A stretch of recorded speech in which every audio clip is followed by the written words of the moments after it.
Are live. What's up, everybody? Sorry we couldn't come to you from Facebook tonight.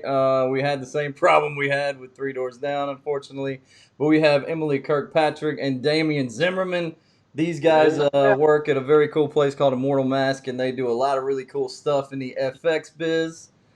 Thanks for hanging out tonight, guys. Thanks for having us. You look beautiful. You look marvelous. Yes, you look you were talking about him, right? Yeah. So which spirit is this possessing you? All right, you got what's going on under the hat? Yeah, they want to see. I'm shaved, like I've always been. Nice. All right, I'm sharing this right now, guys, to our Facebook page so everybody can join. Ow. So Yeah, it may be a second. I'm not seeing the live link yet. Oh, hold on. What is this? Here it is. There it is. All right, I'll share it. All right, everything's out. So, what's new with you guys over there in California? Are you social distancing? Oh yeah. Unfortunately, I think we've been doing it more than everyone else. Oh. We haven't gone anywhere except for to go grocery shopping, and that's it. So, Well, is it pretty bad in California? Like the cases? I mean, Apparently, it's not as bad as it is in other places because we started.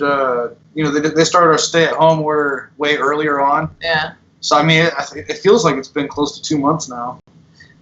And our stay-at-home order is until May 15th, too. So, like, the rest of the country is, like, kind of opening up right about now. We're still under watch until, like, the 15th. You guys are near LA. That's like a bunch of people. So Yeah.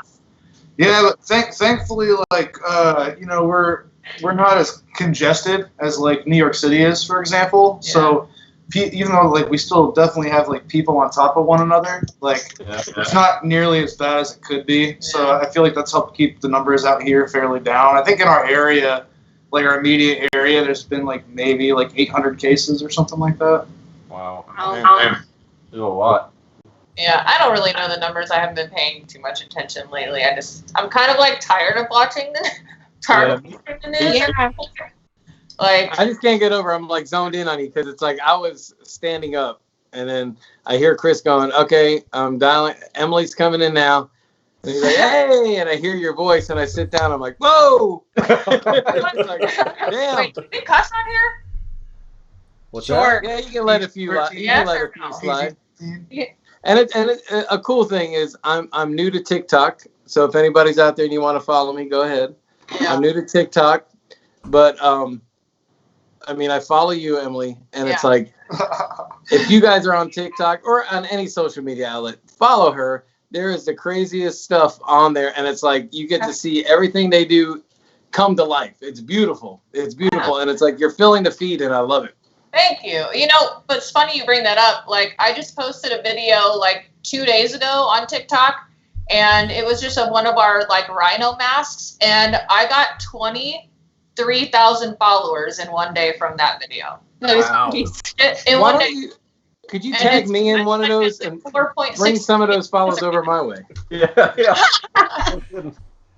You know, It's this is definitely Fair to love. like the makeup and the masks that people are like, what the hell? You know, like All right, there's here, I'll go. a lot of weird comments too. So Follow me. you know this is something Yeah, that, I mean it's crazy because it's like you scroll through it and it's like, wow, this is amazing, this is cool. What's this guy doing? Then I'm like, man, this is some freaky ass stuff. Then I'm like, oh, that's Emilie's stuff. And I'm like, okay, then I watch it and it's like, whoa. Now, this it's- is something it's that very, I've been very interested in for a very long time. Like, you know, when you get like used to be when people would buy DVDs, they would have like the extra features or whatever, and like Yeah. how you make the monsters and stuff. Like, for instance, the newer version of the Wolfman with Benicio del Toro. Like, Yeah. I was very fascinated with how they did all the makeup and stuff. Like, I'll sit there for hours and just watch that type of stuff. So what you guys do on a daily basis to me is extremely fascinating. Yeah. Doing that exact thing, like watching behind the scenes features on movies and stuff, that's what made like me want to do this, you know? Yeah. So it's like the same feeling. Yeah, like every Right. little piece of hair that they gotta like poke in. Like I know you guys know, but like Hours and hours of makeup application for, like every single day on set. Like I personally haven't been like that deep into that kind of, portion of the industry yet, but like, what was it? Jim Carrey was like 8 hours in The Grinch every day, Whoa. just to get put into his makeup. Like, it's like, at what point do you just say, let me sleep in it? It's like, yeah. literally, because it's like, I mean, God, 8 hours, because then I'm sure it comes off faster. But then the other day you got to put it back on again. It takes longer to get it off. Sometimes, yeah, it depends on Really? the monster or the makeup, but sometimes it takes longer. You have to be like really careful with their skin, especially if they're like, celebrities too. So. Wow. I feel like my skin would break out. I feel like the first application of spirit glue, everything would just go nuts. No, like my skin. We don't use spirit gum. Spirit gum is like using stones for wheels on your car. Spirit gum is like the at-home, like I want to play with stuff kind of like adhesive.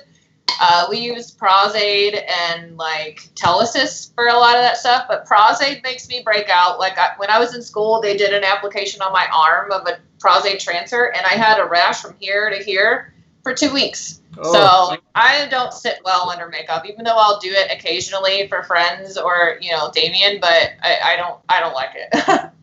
This is so much easier. Like this is so much better on your skin. It's just like straight silicone and that's it. See, that's what we want. We were talking about this just a couple weeks ago. I think all of us were like, we want the old. I'm getting older, but I want the real. I want the real old man mask. It's like we want the thing they did in Jackass. You put it on and you go mess around with people, go to the gym and sling some stuff around. Yeah. But it's like that. I mean, when you make it, can it come off and be reapplied, stuff like that, or is it when it's off, it's off? It's off. When it's off, it's off. Like if he at one point we're gonna take these off. We're not gonna have these on like the entire time, obviously, for what we're doing right now. But like when you take it off, it's off. But like for me though, like I have makeup on right now, and my hair is under like a hairnet, so I am not about to sit here live and take this thing off in front of you guys. So I'm gonna have to step out and make sure that I don't look like a damn clown underneath this. Oh, come on. Could you guys? Pop his off really fast and Or be you fine. just take yours off and I'll keep them entertained while you're taking it off. Because you're worried about. Are you guys ready to see the real me though? Like, do you really want to see that? Like, this is kind of like. Bring it on! Bring it on! What are these masks? What are these? This is the feral mask. Actually, this is one of my wigs. I need to be able to see. Hold on. I'm not wearing a mask. Yeah, Damien is not in a mask apparently. So I love how you're drinking water right now. Oh my god! Whoa, there it is. Whoa! Whoa! Okay, that's That's this scary. is the feral mask is just in the flesh variant. She could be painted in any way really, Just but pull your wig cap. Hair makes the difference. yeah. Take it off. Take it off. Get some music. Wow, is that silicone? It's silicone, yeah. Huh. But yeah, I mean, like it's like That's the worst. It's like I'm not even gonna say what it looks like. Freddy Krueger or something. Everyone in the chat likes it better with the hair off. They're saying keep the oh hair. yeah. Well, I mean, you can see like she's kind of a little bit more animalistic than like humans. Yeah. Yeah. But okay, I'm gonna go take this off. No, I want to see it. No. Do it live. Do it live. Damien, I really like how you're drinking water right now because you like are poking your tongue through It's them. not water. What is it? It's White Claw. I'm drinking it out of a glass so I don't get made fun of. Hey, at least I'm honest, man. right? Yeah. What was Either that? way, I like that your like tongue is like poking out just a little bit when you're. Yeah, there you go. It looks like I can't see what it looks like because I'm like super tiny.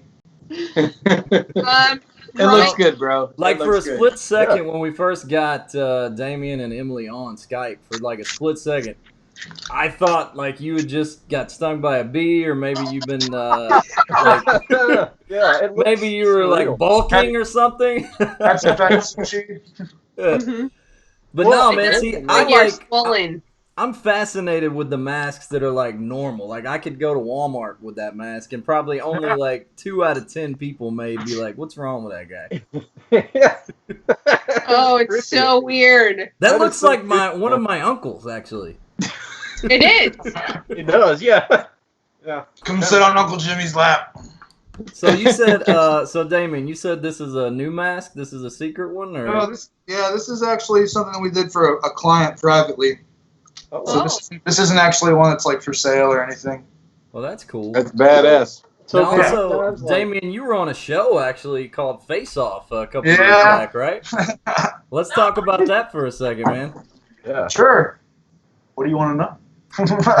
How was the experience? I mean, did it was it better for you afterwards? Was it? I mean, honestly, it's like special effects summer camp. You know, you get to go and like express your creativity with like kind of with limitless boundaries, and you get to like meet a whole bunch of really fun people and make some really good friends. Some of the friends that I made my first time on the show are like my literally like my brothers today. That's awesome. And yeah, it's just like the fact that it's a TV show is like secondary. It happens like months if not years later. And it comes out, and it's literally like kind of like a video yearbook of like everything that happened, Right. Yeah, no, I can kind of relate because I've also been on a reality show that was also a competition show where you're kind of competing to get. I mean, what was the prize at the end of Face Off? Because I didn't. It's like $100,000 and like a car and some other stuff. Like not trip. Me. Like our prize was like props. Like, oh, you got paranormal props, and you can be on Ghost Hunters for a couple of won or something. Yeah. So, well, unfortunately, like a lot of that, like they say the prize is $100,000, and you get a car and a trip, and the trip is kind of like at their discretion, and it may or may not happen. And the $100,000 is before California prize taxes, so afterwards it ends up being like $65,000. And then most people don't take the car because it's a really impractical, like little tiny Fiat, and they just take like the extra like $11,000 or something like that because you still have to pay property taxes on the car. Right. But I mean, $65,000 is $65,000. Yeah, I'll take it. I'll take it. Yeah. Now, Damien, like I just had a pretty neat idea. Like, could you like make a mask of me, Mike, and Chris, and like we could like switch faces? Like custom sculptures are like things that like we have to spend a lot more time and money on. But something that like a lot of our customers do is they'll pick out like one of our generic masks, kind of like this guy, where it's like just like a generic person, and then like add your facial hair to it or your hairstyle to it, and like same color and all that, and like we can reference photos of you to try to make sure it matches your skin tone and everything like that, tattoos and all that stuff. I think that's awesome. That would be extremely cool, and that's a talent that I know not many people possess. I mean, I'm in the art world, and I did a little bit of sculpture when I was in college and stuff, and we actually had to do this thing where we had to do like a play on words and sculpt it, and mine was when hell freezes over, so I did like this devil hand coming out of the snow, and I thought it was like the coolest thing ever, and it's still in my parents' garage, but to be able to... I still had a bunch of stuff that I did in high school too, stuck at my parents' house. Yeah, I mean, to do what you guys get to go to work to do, man, that's got to be some cool stuff. It's really fun. It doesn't really feel like a job, It feels like we get to do what we love every day. So. What was your favorite job? What's the favorite thing you've worked on so far? Oh man, I don't know. You answer. Can I say that I just love hearing Damien's laugh come out of that mask. Like, I know his laugh so well, and I love his mask. This is me. I don't know what you're talking about. The thing is that I hate this mask on him so much I want to punch him in the face. Like, how bad I don't like this on him. What's funny about it? It's like I hate how ugly it is. I want to punch you. Like that's bad. What's funny about it is the first time that I met Damien, Gina and I came up there to visit you guys, and we all had a great time at Universal and everything, but she was talking about his laugh. She's like, wait till you hear this dude laugh. And then after I met him and we left, and I was like, I love that guy's laugh. It's so funny and like so contagious. But Whenever Gina, it starts of all up. people, be talking about a laugh. Exactly. Gina's cackles. She has like 5 different cackles, and Oh, I I remember one year Gina like decided she wanted to try out different laughs, and she just was randomly would laugh. So, and she announced it to everyone. Like, Trying out a different laugh. So, yeah. Don't mind me. I'm just trying out new laughs. That's what I would say. Oh, we got Ryan. We got Ryan in the chat room. Ryan said Damien could definitely rob a bank in the mask. Oh, yeah.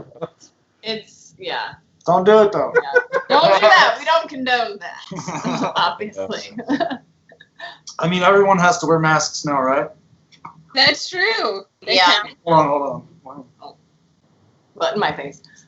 So back to like favorite jobs, I guess. Like I really do love the job that I have at Immortal. I do patching and seaming, so it's like when the mask comes out of the mold, there's like a seam line, and we trim that off, and then we use silicone that's thickened with Capicil, and we kind of like sculpt it. It's kind of like sculpting. I think that's why I like it so much, because sculpting.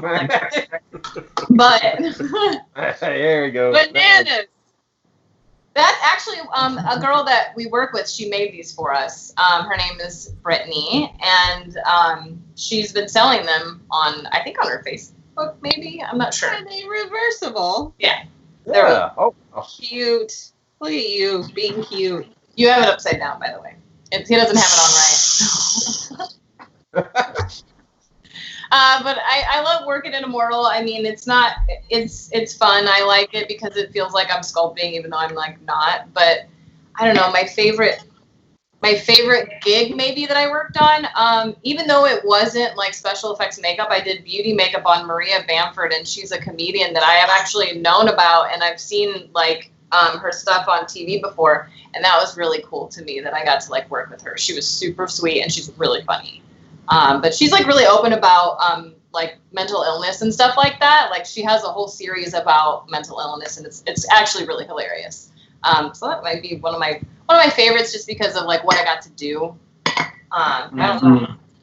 Hannah's in the house. Hannah.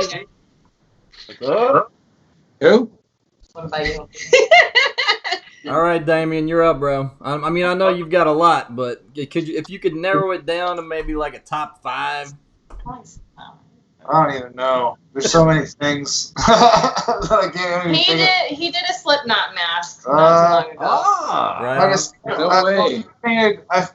I sculpted a Slipknot mask a while back for the bassist, and then I just recently painted all of Sid's silicone skins for like the new mask that he's wearing now.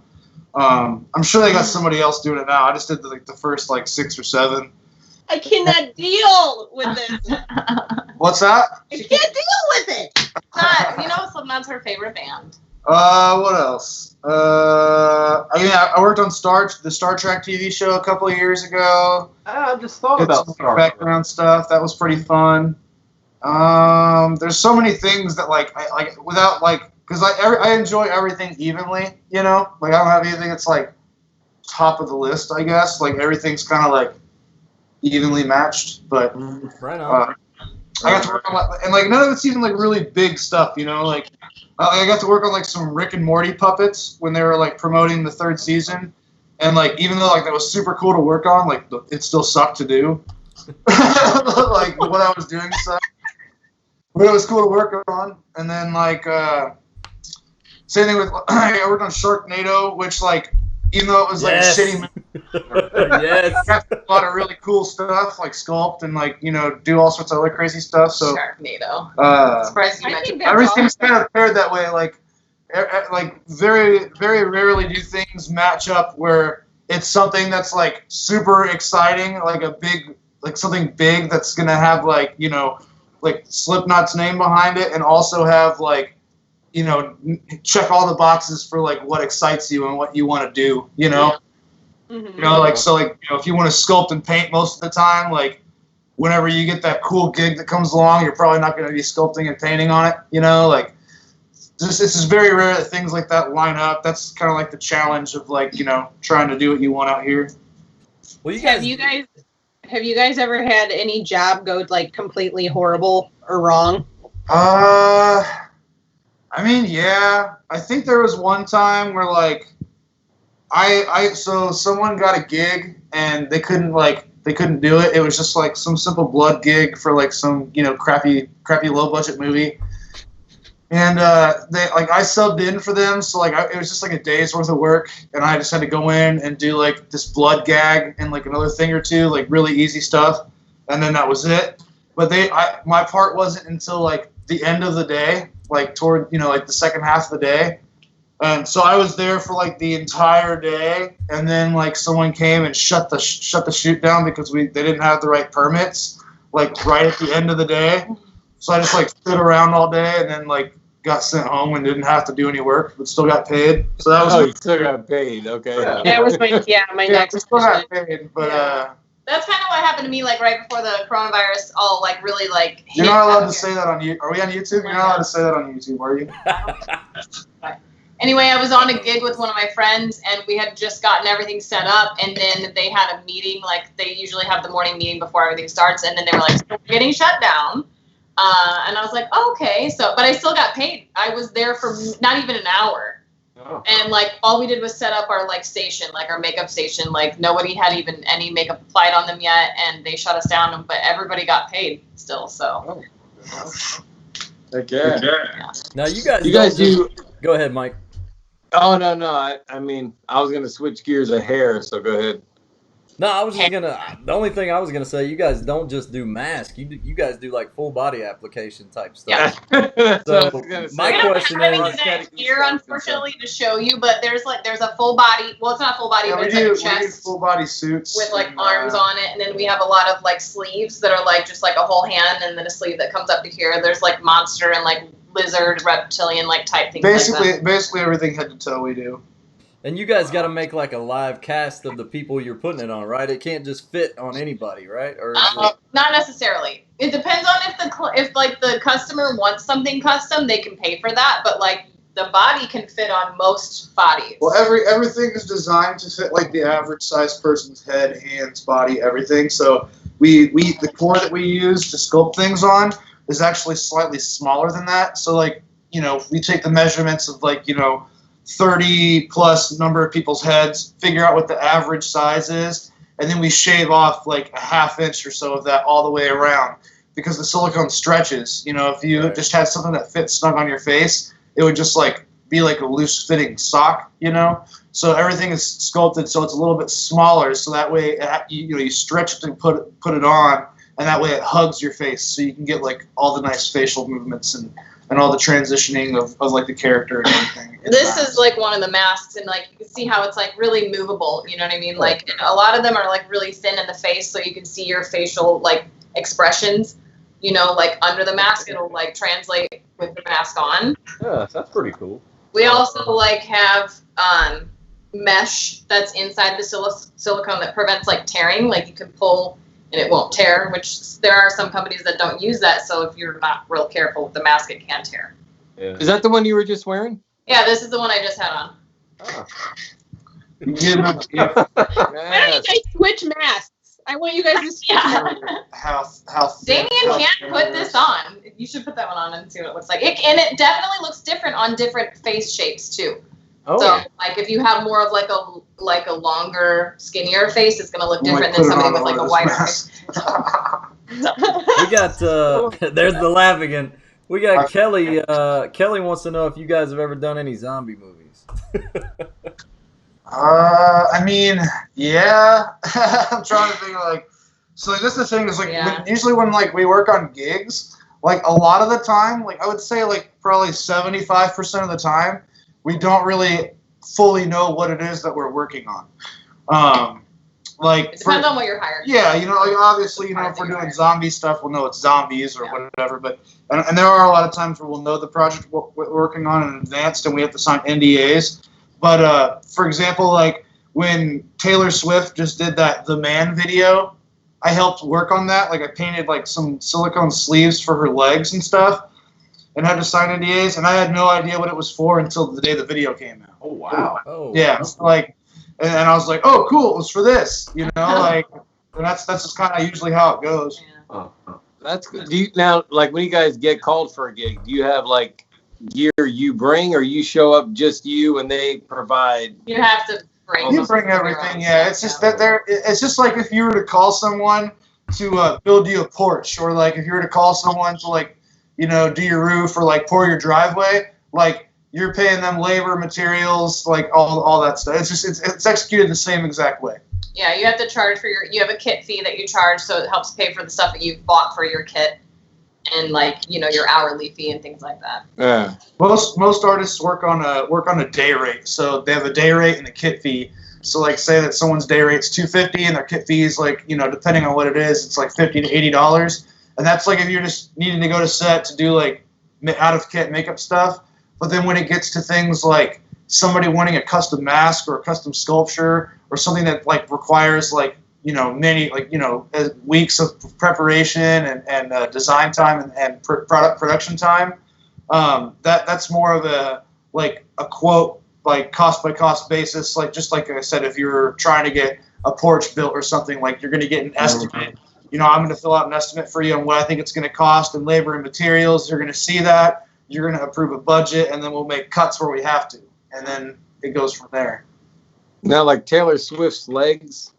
I mean, You didn't get to touch her real No, leg. I didn't. If that's supposed to be your but you didn't get like to mold them, or you know, you didn't have to like find an excuse to get in there and see what you know, root around in there.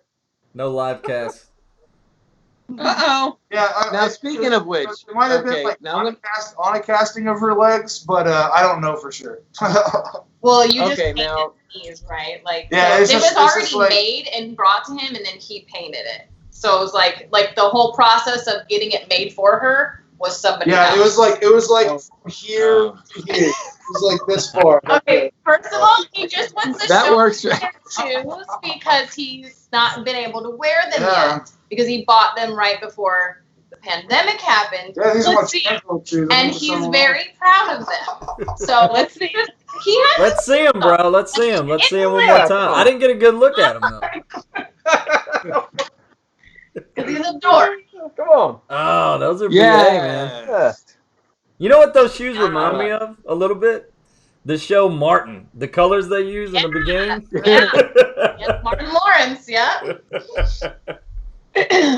So he got them to match, So it Ah, matches yeah. the shirt. or no, he got the shirt to match his shoes. They printed this specifically for that. That's awesome, bro. Wow. All right, before we get too deep into this tonight, do we all get hats? Yeah. You Is that a new question? That's a you We question. can, we can get you guys some hats, Yeah. probably. Yeah, Yes. And a How couple of many those do we need? T-shirts. just you guys. Yeah. T-shirts are cool too. We'll Yeah, trade yeah. you. I've been We'll definitely digging do a a hat. trade. I've been digging a hat since we started, and I Yeah. want to ask. It's gonna kind of lead into it. Like, I'm gonna go with the weirdest thing, but I don't know if anybody here is a Kiss fan. If you know the song "Plaster Caster" from the album Love Gun, and what it's about. Where is it?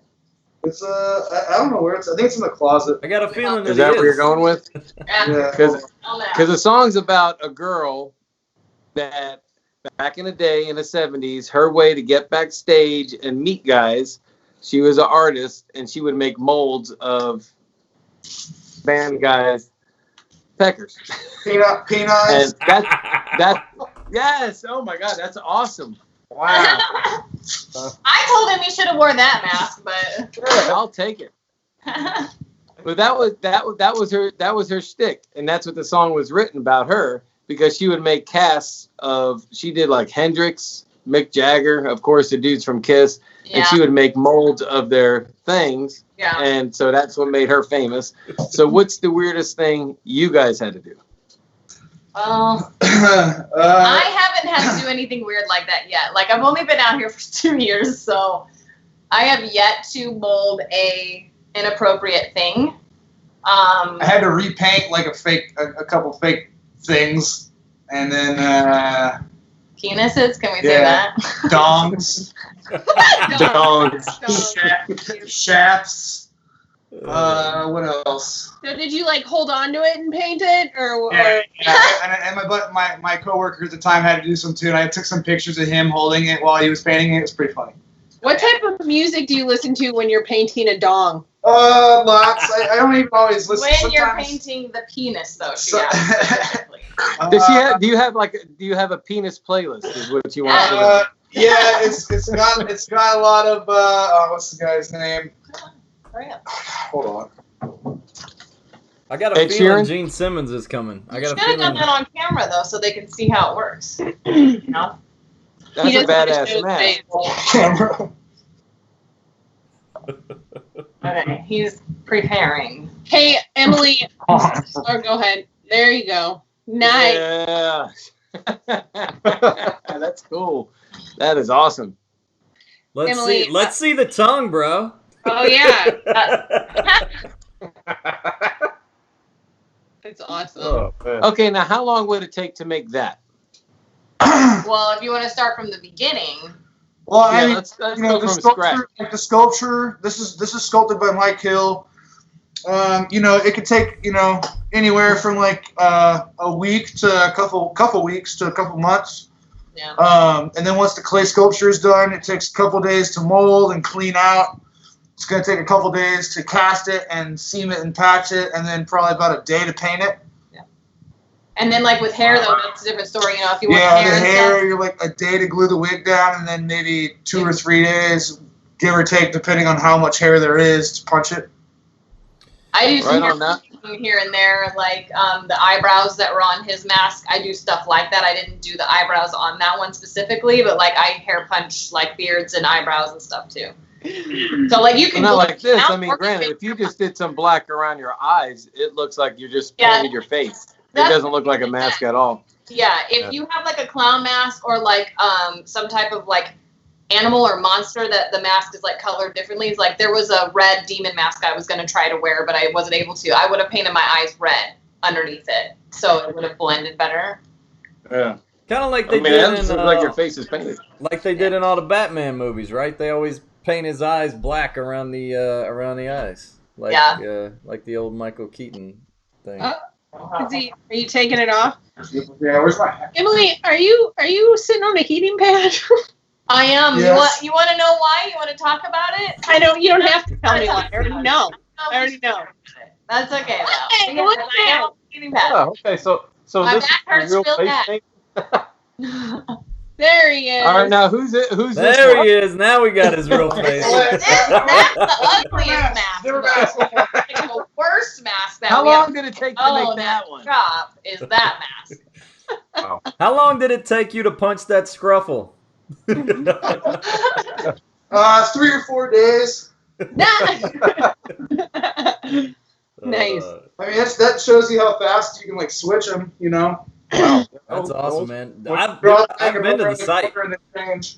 Yeah. I've been to the site a lot of times. There's what's the name of the guy? He looks like a regular guy with hair. He's got like almost like a. Is it Family. Stanley or Jake maybe. Jake? Jake. That's Yeah. the one that I want. I want that guy because he like if you just had like glasses and you Yeah. could like go anywhere you want to, it would look just like a regular guy. There's something about Jake. Jake actually has a longer bib and he has nipples. See, even so better. you know. Even better. So if you wanted to wear like a real thin T-shirt, Yeah. Wait, who painted his nipples? probably this guy. Yeah. I mean, I got a song for that one too. we have multiple painters at the shop, but I mean, like they all have a hand in painting every mask. There's three of us right now. Well, there were 3 of us. So do Yeah, you we're not guys working. ever just like come up to each other for reference and like pull up your shirt and be like, "Here you go, bro, get it right now." Your nipples are actually the same color as your lips. Right on. I can, yeah. You all want to look at your nipples now, Yeah. don't you? Like, I'm telling you, it's the same. It's the same color as some other things too that I don't think we could talk about on here. Well, it is I'm gonna go YouTube check instead of later. Facebook today, so I don't know. So something I've been wanting to ask you guys, like I've seen like videos of where people actually like do like 3D effects on people's faces, like for instance, maybe like make you look like you just have half a face. and like the rest of your face blends in with the background or something? Yeah. That can be done with paint. I haven't personally done any of those before, but I've seen those before, and they're pretty impressive. Yeah. Yeah. Like I haven't done anything like that myself either, but I think it just depends on the situation that you're in. If it's like a static paint, you know what I mean? Like if the person isn't really like moving around a lot, like it can be done, yeah. Or like green screen, I guess, if it's like movie types, like situation, you can paint part of your face green and knock it out with a green screen. Yeah, see, I mean, I saw a video a long time ago of someone doing that. It was pretty trippy. Like, it looked like she really had half a face. Like, yeah, they can do some pretty crazy stuff in film for sure. Like, especially with the green screen. Like, I think like Walking Dead uses green screen a lot. Probably. Like with like the zombies and like if they're missing like their nose or something like that, a lot of times that's used too. Okay. I mean, that's cool. That's a whole different art form. I think what's very cool about what you guys, which is, I mean, more cool, I think. It's like, it's one thing to do it computerized and green screen and all that. Yeah. But it's like when you're actually doing it and it's an actual person, it's almost like back in the day when they did horror movies and it was real props. It wasn't all just, CGI stuff. It's the real deal. Yeah. It's really cool when you can like marry the practical with the CG and it looks like seamless. Like that's really, really hard to accomplish, but when it's done right, it looks really good. Yeah. Now, have you ever done anything outside of a person? I'm going to just say, I know it's something mechanical, not like saying like a Jaws or something like that, but something other than a person for a movie. Well, like I need you to make a creature. Yeah, I worked in a haunted house for many years before coming out here to Los Angeles, and it's a lot of pneumatic animatronics and set lighting and kinetic props and static props, and lots of different like little mechanical engineer things. And it wasn't like makeup only happened like that month or month and a half time frame where we were open, like couple weekends and we'd practice throughout the year. But all throughout the year was like building all of that stuff, like creatures, monsters, like filling masks and trying to make bodies for them, or vice versa. Right on. That's cool. Well, I remember that just reminded me, and Gina's gonna like this too. Hey, Chris, you remember? Was it Monster Mountain? I remember at the very end, this dinosaur head came out. Yeah. It's like, oh yeah.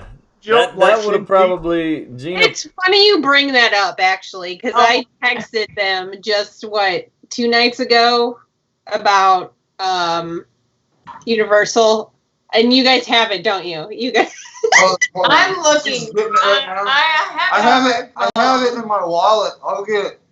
Oh my god. He gets it close to his butt just for you. Worst ride. The ride that was giving me the most anxiety in my life the entire time we were on it was horrible. I thought I was dying. Can we show it? Oh, it's not like it's not focusing at all. I can see it. She's going on the right. Maybe here, do this. Hold on. No, I have it on my phone too. Anyway, I watched. So they redid it. Now it's not Jurassic Park anymore. It's Jurassic World, right? So they beefed it up. Good thing for you, Gina, right? And there's way more like things like interactions, I guess. And Dom was watching it and he wanted to watch it. And I was as anxious and nervous watching the video because I remember being on it. Because the ride is still the same. It's just the decor, around it is a little bit different. You have Jurassic Park PTSD now? Seriously, I'm watching this video and I'm like, oh my god, we're going up, oh my god, we're going up. It's like I'm still on it, because I remember going up, going, this is when it gets bad, and I remember just being like, oh, I can't do this, and I know it's gonna be over in 2 minutes because it's a water ride, so it just loops around, goes up and goes down like every water ride, and we get to the end and I see the head coming down and I'm like, oh.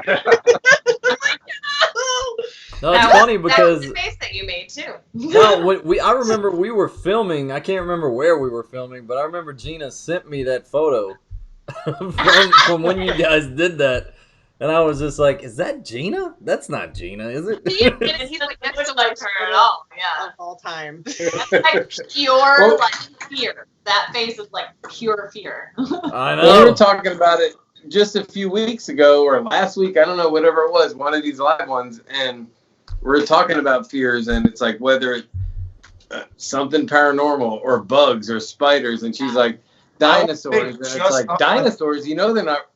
So I actually, I want to make. You'll never run into one. House You just know. for Gina. what? I want to make a dinosaur-themed haunt just for Gina. No. So we were talking about this on one of the last episodes. Was like one thing that your team was not allowed to do to you, otherwise you knew like you were out, right? And so I told them, I told my team if they pulled any dinosaur pranks, I'm leaving. I'm out. And it's the truth, and it's still true. So, well, Gina, if you remember, one of our parties that we had, a very, very cool dinosaur showed up. You remember that? Yes, it was okay. That was like pretty realistic too. Like he was. What was his name? Like Twinkle or something. I think it was Twinkle or something like that. That's what I thought. Something. I feel like there's some secret communication happening here right now. Yeah, it's happening. They let me in it though. There's some pig Latin that's being spoken. Yeah. So It came with a wink. His name was Twinkle, right? Yeah. Okay. They both remember Twinkle, bro. And they let me inside of it to see how it works. So I actually got to go inside and be the dinosaur. So it was pretty cool. You got to be inside of Twinkle? What's your fear of dinosaurs, though? No. You faced your fear. You became the dinosaur. I became one with the dinosaur. I'm still not really having it though. I'm not going on Jurassic. If we go back, I'm not going on it. We're gonna tell you we're getting a line for a different ride, and it's gonna be Jurassic World. The raptors out front. Yeah, she's not that stupid. She's gonna figure it out. No, the mummy's this way. They changed the entrance. I promise you, it's this way. I'll convince you. No, look, like the last time we were there, it was closed, but I've watched the YouTube video of Jurassic World, and it looks really, really cool. From like it's like a water ride that turns into. I mean, I'm sure it's kind of the same, but with different themes and stuff. But I think it's like completely the same, except for like the set a little R&R. But you guys, Gina, you brought something up that I think should be mentioned while it's a different subject, but you guys' Halloween party. You guys have thrown this Halloween party in St. Louis for how many years now? Too many. 5. Too many. 5, right? Wasn't this last year or 5th? Yeah. Something like that. Yeah. Yeah. And you guys have been recognized by the state as having one of the best throwdowns of the year, right? Actually, I feel like last year was one of our best setups. Yeah. I thought that the speakeasy was, everyone liked the speakeasy and everyone liked finding the door and knowing the password. And then we had the guy running in the hallway to scare everybody. I thought that was a really cool experience for everyone. So I really liked the number of people we had last year. I thought it wasn't too many like the year before. Right. The year before we had a lot of people. Yeah. So I thought last year was pretty cool. But I'm trying to think of like my most favorite years or my most favorite costumes, kind of. My favorite still is hands down is wow, I'm having a brain fart right now. What did you dress up as? When I was the Michael Hussar, Daddy's Girl Clown. The Boom Boom Room. The Boom Boom Room? Yeah, that was my Boom favorite. Room was a good one. That was a good one. We were at capacity there. Like, we couldn't even let people in at one point because of the size of the location. It was completely different size than our other location at Mad Art. But, like, I think just, like, the atmosphere that it had. I liked that one the best for me. Yeah, they got a new place this year. Bigger. I know, I heard. We'll see. Yeah. There was a question in here I wanted to give you guys. Susan Sheets asks, has CGI or other technology affected the amount of work you guys have gotten? Yeah. I mean, it's kind of like asking like if you know, having the internet on your phone has changed, you know, how you deal with your daily life. Like when CG became like really prominent, you know, like between like the last decade, you know, really when Avatar came out, there was a really big shortage of like really good quality work that required practical effects. And now, like the 80s and the 90s are kind of referred to as the golden years of effects now, because that's when like all of the movies that were coming out, like there was no such thing as digital, you know. So like, there was, but like in the sense of like, you know, makeup and like things that could be done practically, it was still cheaper to do things practically than to try to achieve them digitally. Yeah. Then, you know, Jurassic Park, you know, coming out and like ILM kind of like changing the horizon for what was possible with computers, and then moving up to where Avatar happened, where it was like one of the #1 like most grossing movies of all time, and it was like almost a completely digital movie with nothing but green screen. It's definitely changed the way that movies are now. There's definitely tons of B and C movies out there that are getting made today, like low budget films that, you know, require tons of practical work. They're just not big movies that everyone's going to see. They're straight to Hulu, they're straight to Netflix, they're straight to DVD, they're straight to online streaming. And a lot of the movies that you see that are the huge multi-million dollar blockbusters like Avengers and things like that, those are movies that require like much more digital contributions. There's still practical aspects in those movies when it comes to like the armor, pieces of ship, like set pieces, costume design, makeup design. A lot of that's still practical, but it's nowhere near like the amount needed that it would have been like back in the 80s. And another big attribute to that is that like, especially since like Face Off has become a show and made the art and business of makeup effects and special effects like so much more widely known.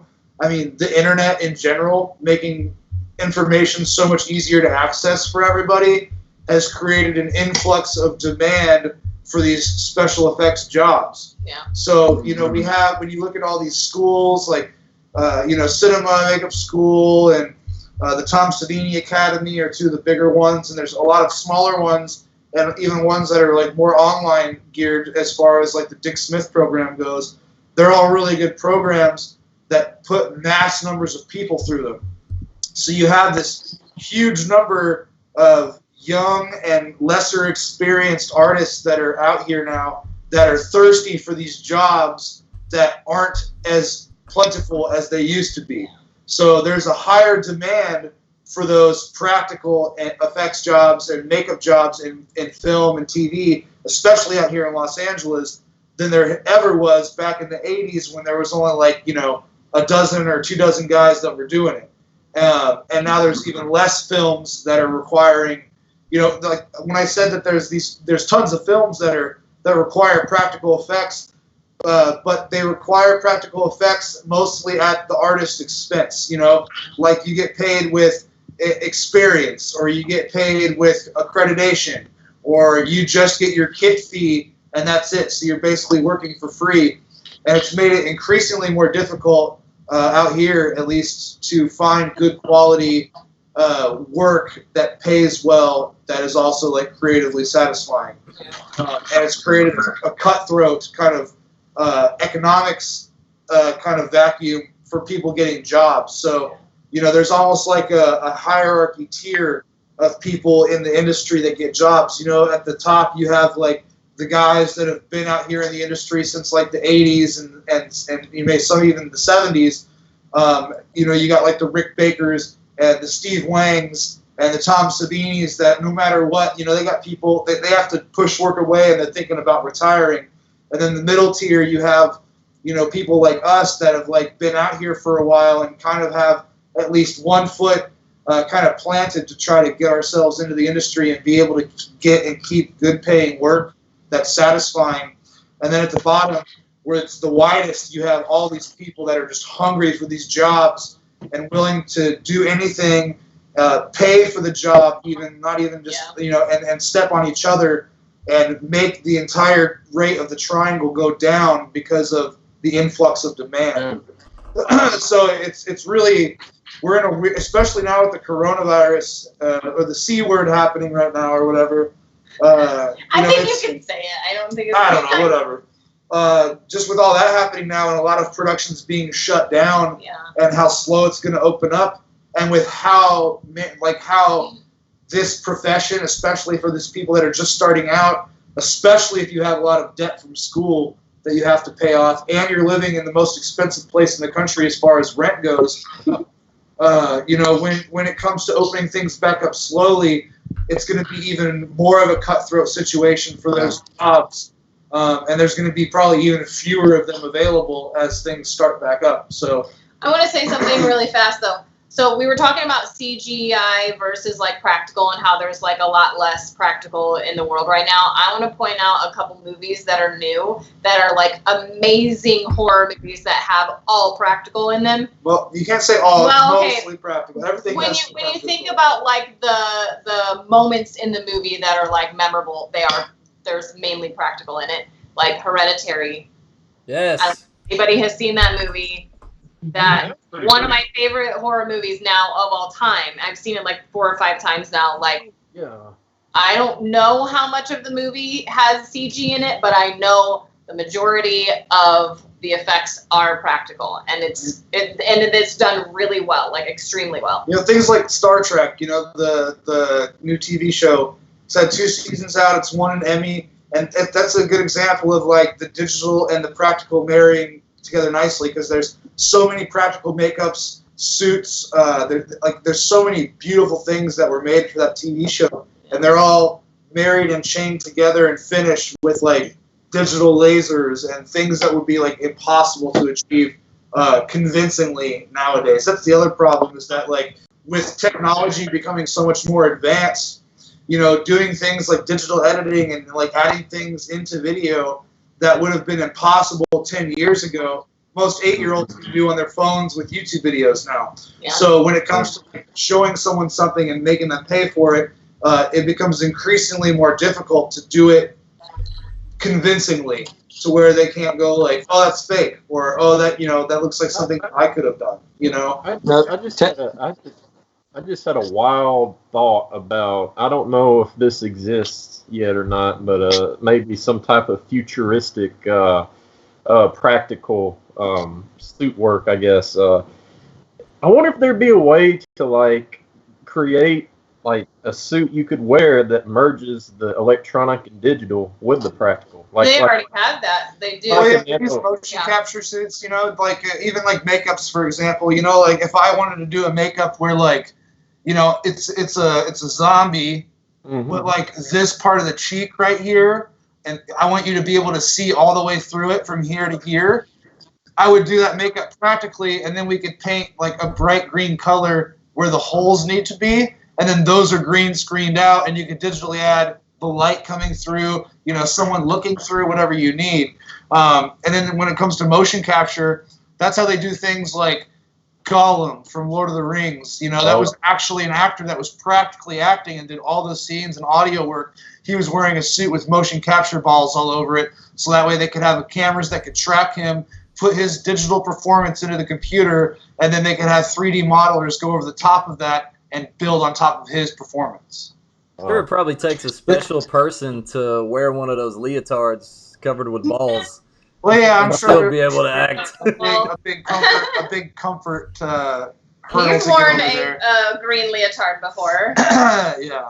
I was gonna tag on what Emily she started talking about it, but being that you guys are on this side of the fence, go to that side of the fence as a fan of movies. And are you kind of tainted? Like, do you watch a movie and just enjoy it, or you're like, they could have done a better job on that. I could have done this better than that. That's a good point. Do you watch a movie and just dissect it, or is it hard for you to just enjoy?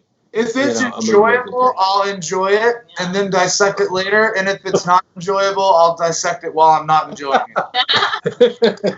I find myself like I can still enjoy a movie and dissect what's happening in the movie. Like I find myself being like, okay, that could have been done practically, like with real makeup easily, and like at this around the same cost. Like I will point things out like that, yeah. Or I'll point something out and be like, well, that was totally fake. And he'll be like, no, it wasn't. We'll argue about it. I'm like, I was a graphic designer for so long. Like I know how. She thinks everything's digital.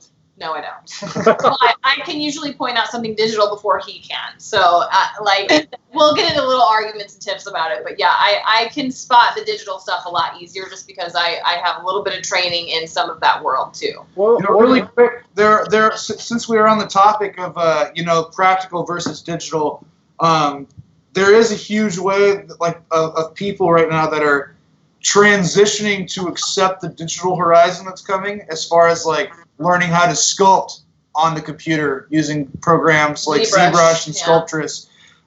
There's people. The same thing with 3D printing is becoming such a huge thing. Oh yeah. If you go back to 5 years ago, in the makeup industry, like there was very few people that were doing anything involving 3D printing and implementing that into makeups or special effects. And now it's almost becoming a necessity of any shop to have that capability of printing small parts for designs or printing pieces that need molding that are it's more fast and cost effective. So there's a huge group of people out there that are now like kind of like evolving and transitioning to learning how to sculpt in 3D and learning how to work with a 3D printer. I mean, there's so many people out there now that have a $200 3D printer in their home and they're able to print whatever they want, you know? So a lot of it comes down to just like the evolution of technology, you know? Like I think that we're all in an age group that's kind of unique because we all went to high school and didn't have cell phones, you know? And going back to like, you know, the technological, like getting used to it up until this point has been pretty simple. But now like it's almost like when we were kids and like old people are like, oh, kids and their phones or like Game Boy or whatever, you know, like that's how I'm starting to feel with how technologically adept youth are getting today. You know what I'm saying? It's like it's almost going to make it difficult to like keep up as they're advancing to like go over us. Saying like, I guess you have to be flexible. You got to adapt with it. So there's a lot of makeup people that are trying to do that as well. Yeah. Well, I was thinking earlier that the specific idea I had was a suit that's based on nanotechnology that can like change like an iguana, you know. I mean, does that sound crazy or like? Yes, it does. That's a little more Elon Musk, I think, than our department. No, I'm just throwing it out there. I mean, I know there's some people out there that have like messed around or at least experimented with the technology of like having a suit or like a box or a contraption of some kind that's got like cameras surrounding it, and interlocking in within each camera is a little screen. So that way, like, the screen that you see on this side, you see what the cameras are capturing on this side. You know what I'm saying? I know there's some kind of technologies like that people are playing with, but that's starting to go down the conspiracy tunnel with me. Talk about some crazy stuff that people can make. Yeah.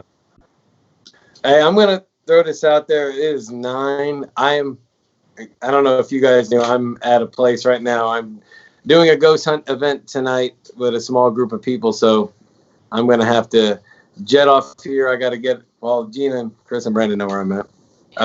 Got to run across the street to the church and meet a couple people over there. I'm going to be there all night long.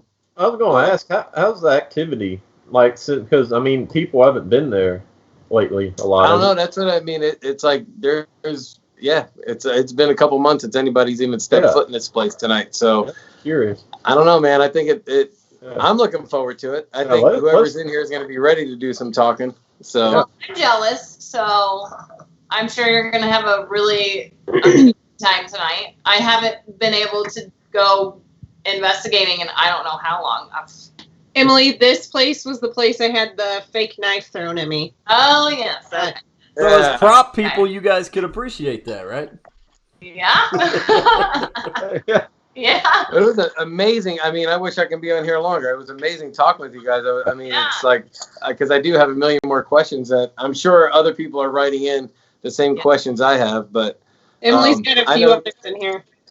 And next time you're in our neck of the woods, we got to hang out. And the next time we're in LA, we got to hook up. Yes. Hang out some more. We all got to go back to Universal and get Gina on Jurassic World. You can bring Gina. Yeah, you take Chris to Universal, and then we go to the Clown Bar or whatever that thing was. That's Jumbo's Clown. Yes, Mike. Mike. Jumbo's. I went to Jumbo's Clown Room with Mike like 2 years ago.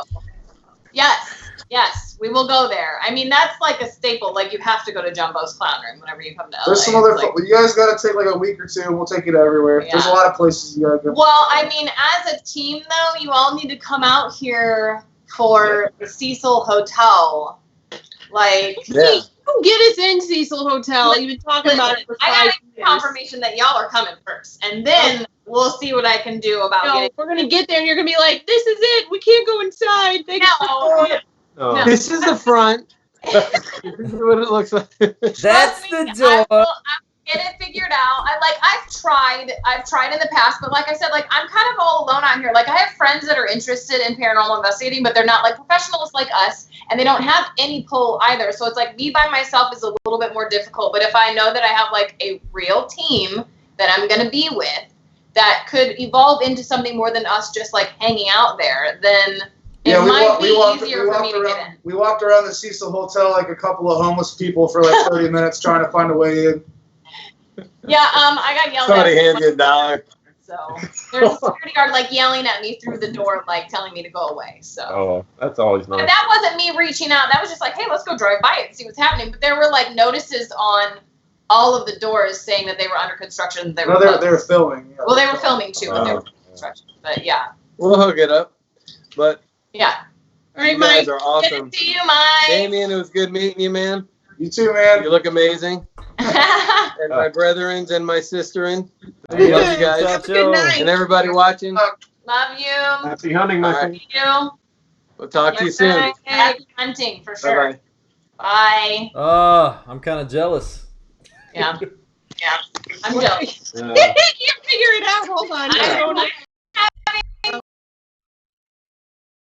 For sure. Speaking of, you have a question in here. Hmm? Let me go back and find it because it was from a while ago. Okay. I'll be right back. First off, hold on. Someone says, I would love to see Mike or Chris make his normal fitness program with 100-year-old mask on. Yeah. Yeah. Hey, give us 2 masks and we'll do a duo. We'll do it every day. Workout videos with the old man mask. Yeah, but do you guys have the balls also, like they did in Jackass, where we could it could come out of the shorts? Yeah, Damien's gonna paint them. I'm sure we can figure it out. Yeah. And then you could punch the hair, right, Emily? Yeah, I'll punch the pubes. Speaking of punching pubes, Emily, someone had a question for you. It says, Emily, What? My hair is it puby? you went there, not me or this person.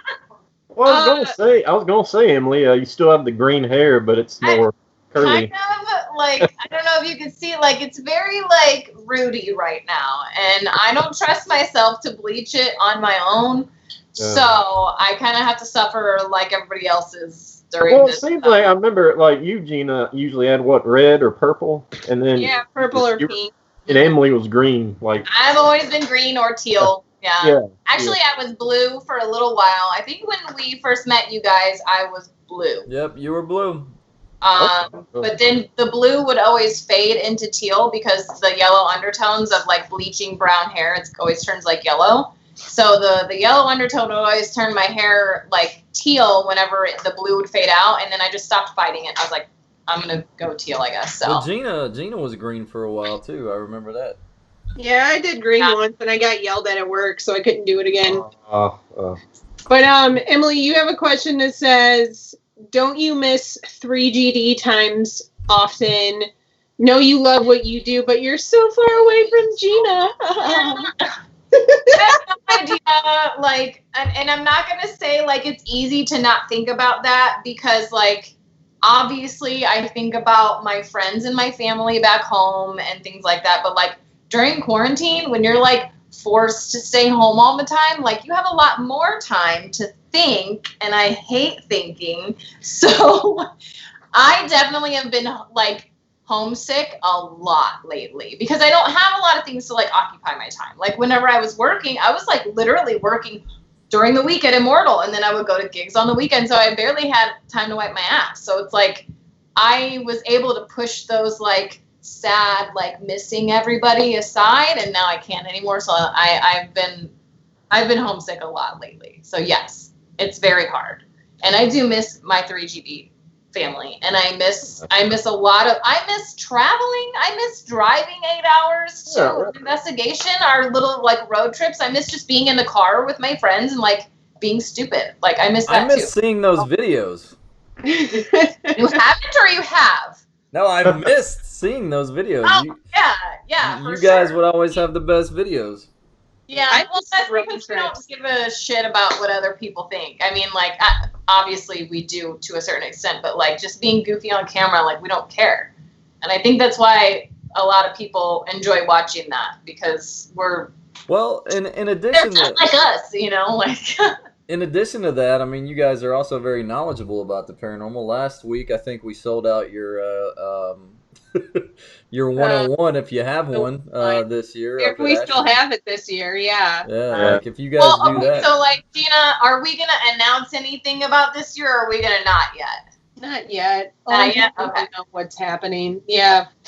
I really miss the road trips, and I miss like going to weird, funky places on the road and finding weird, funky places and stuff. And the Roach Motels. Motels.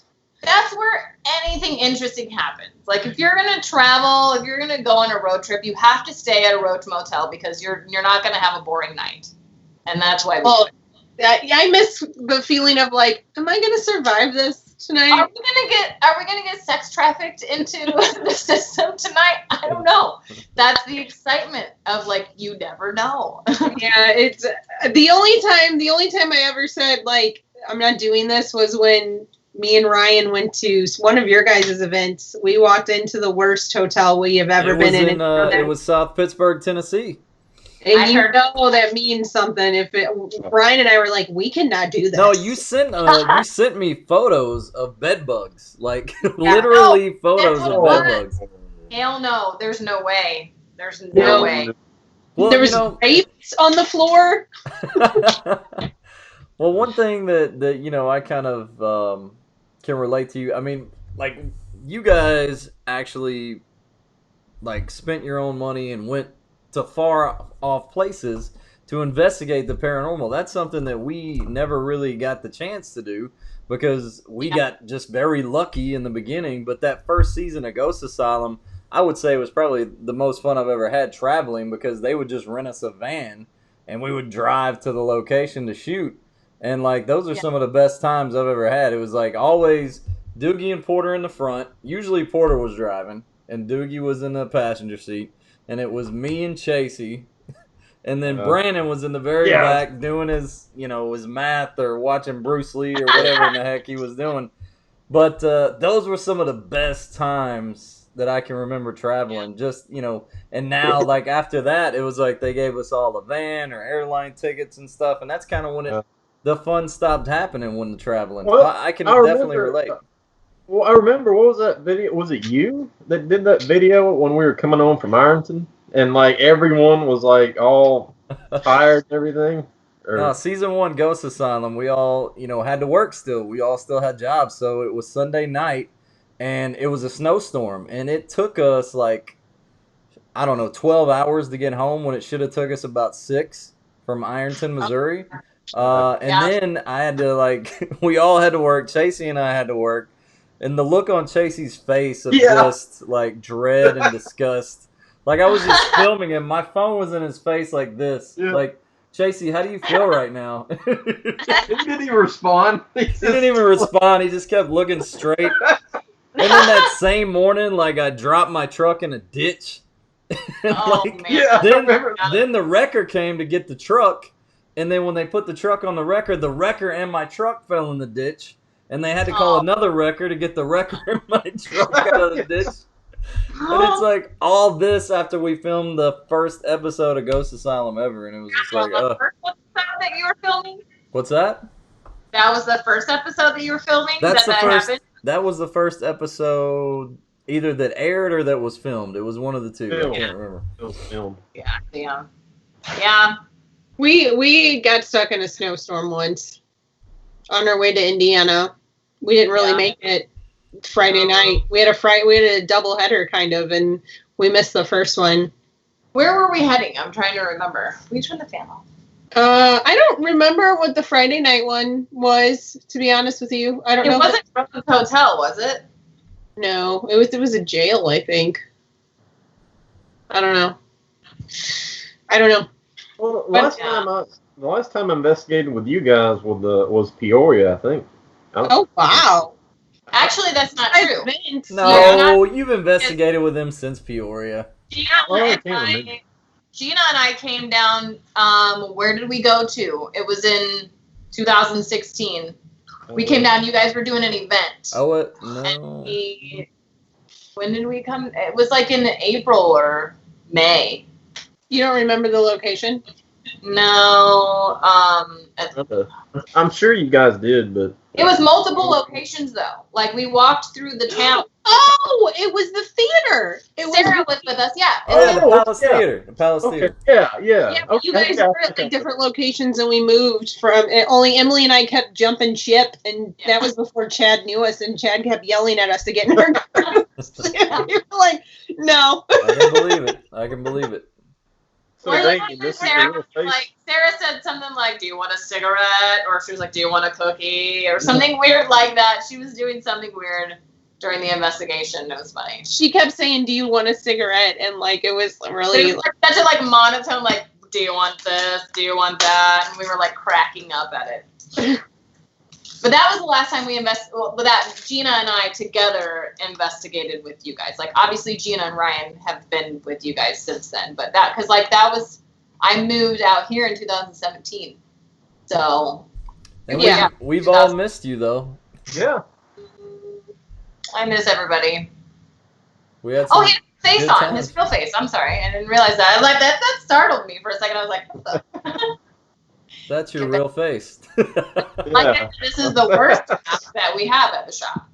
Right. So, Emily, you were talking about all your mask and makeup stuff, but a lot of people had questions about that. But I don't know if everybody watching or that was watching or in the chat room knows, how we know each other or how we all know each other. Mm-hmm. So why don't you kind of tell everybody about how you got involved in the paranormal a long time ago? Before the mask stuff, before moving out to LA, what started your weird little... I mean, like, I'm trying to remember, like, my recited story I used to always tell whenever we would get interviewed. But, I wanted to find a dead body in the woods. No, it was not the woods. It was the creek behind my house. But, I was always a weird kid, but, like, I always had, like, the normal childhood, like, I didn't cheerleader. I was a cheerleader in high school, but I like totally wanted to find a dead body in the creek behind my house. So yeah, that was me. I was like your normal like person, but I wasn't. That's not normal. I mean, like on the outside, I looked like I wouldn't be interested in finding a dead body, but on the inside, I was very like weird and like interested in everything weird. I don't know. I loved horror movies, like. Nobody in my family loves them. They're all terrified of horror movies, and I always force my family to watch them with me. I love everything weird and paranormal. I mean, paranormal doesn't just mean ghosts. We all know that. So I love everything paranormal, like, Sasquatch and all that stuff, aliens. So I've always had an interest in it, but I think, like, I was able to, like, express that a little bit better when I met Gina in college. So, like, Gina and I didn't really hang out in college. But after we knew each other from classes, we just like we knew each other, and then after we graduated, like we reconnected through Facebook. And I remember like one day, she was just like, "Who wants to go on an investigation with me?" And I was like, "Right here." And so like, cool. We got para-married at that point. Like she asked me, and I said yes. So we went on an investigation. We went like 3, I think. 2 or 3 different investigations, like just like tours where there was like 30 or so people there. And we were just like, this kind of sucks just because we wanted to really like be serious about it. And it was really hard when there was like 30 plus other people, and then you've got the people that are like burping really loud and like banging on the door really loud trying to scare people. And we were like serious about it, you know. So we were like, let's just make a team. And so we made a team, and then from there, Three Girls in the Dark happened. It just kind of like happened. Just like the doors down. It just happened. I never thought about that. That's pretty funny.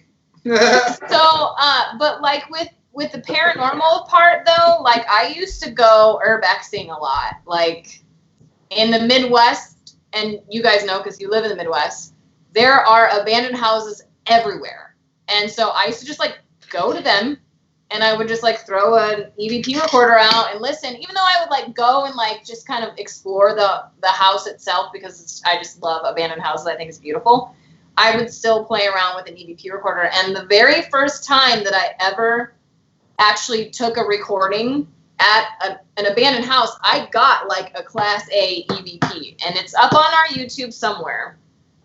But that was the very first time I had ever done it, and I got like plain as day a clear child's voice on my recording. And I'll have to like post it. If you guys post this on Facebook, I'll have to post a link to it. But I was like hooked after that. Like I had never done a paranormal investigation before that. That was like probably in like 2010 or something like that. And I'd watched this stuff on TV. I had watched Ghost Adventures. I had watched Most Haunted, the British show. I had watched Ghost Hunters. I'd watched all of that. And I was just like, one day we went out and I used an EVP recorder, and we're like, we're not going to get anything. And the very first time I did it, I got like one of my favorite EVPs I've ever gotten before. So after that point, I was like, oh my God, you can actually like achieve something like this. So I was hooked, and then Gina and I hooked up and started the team, and just from there it was history.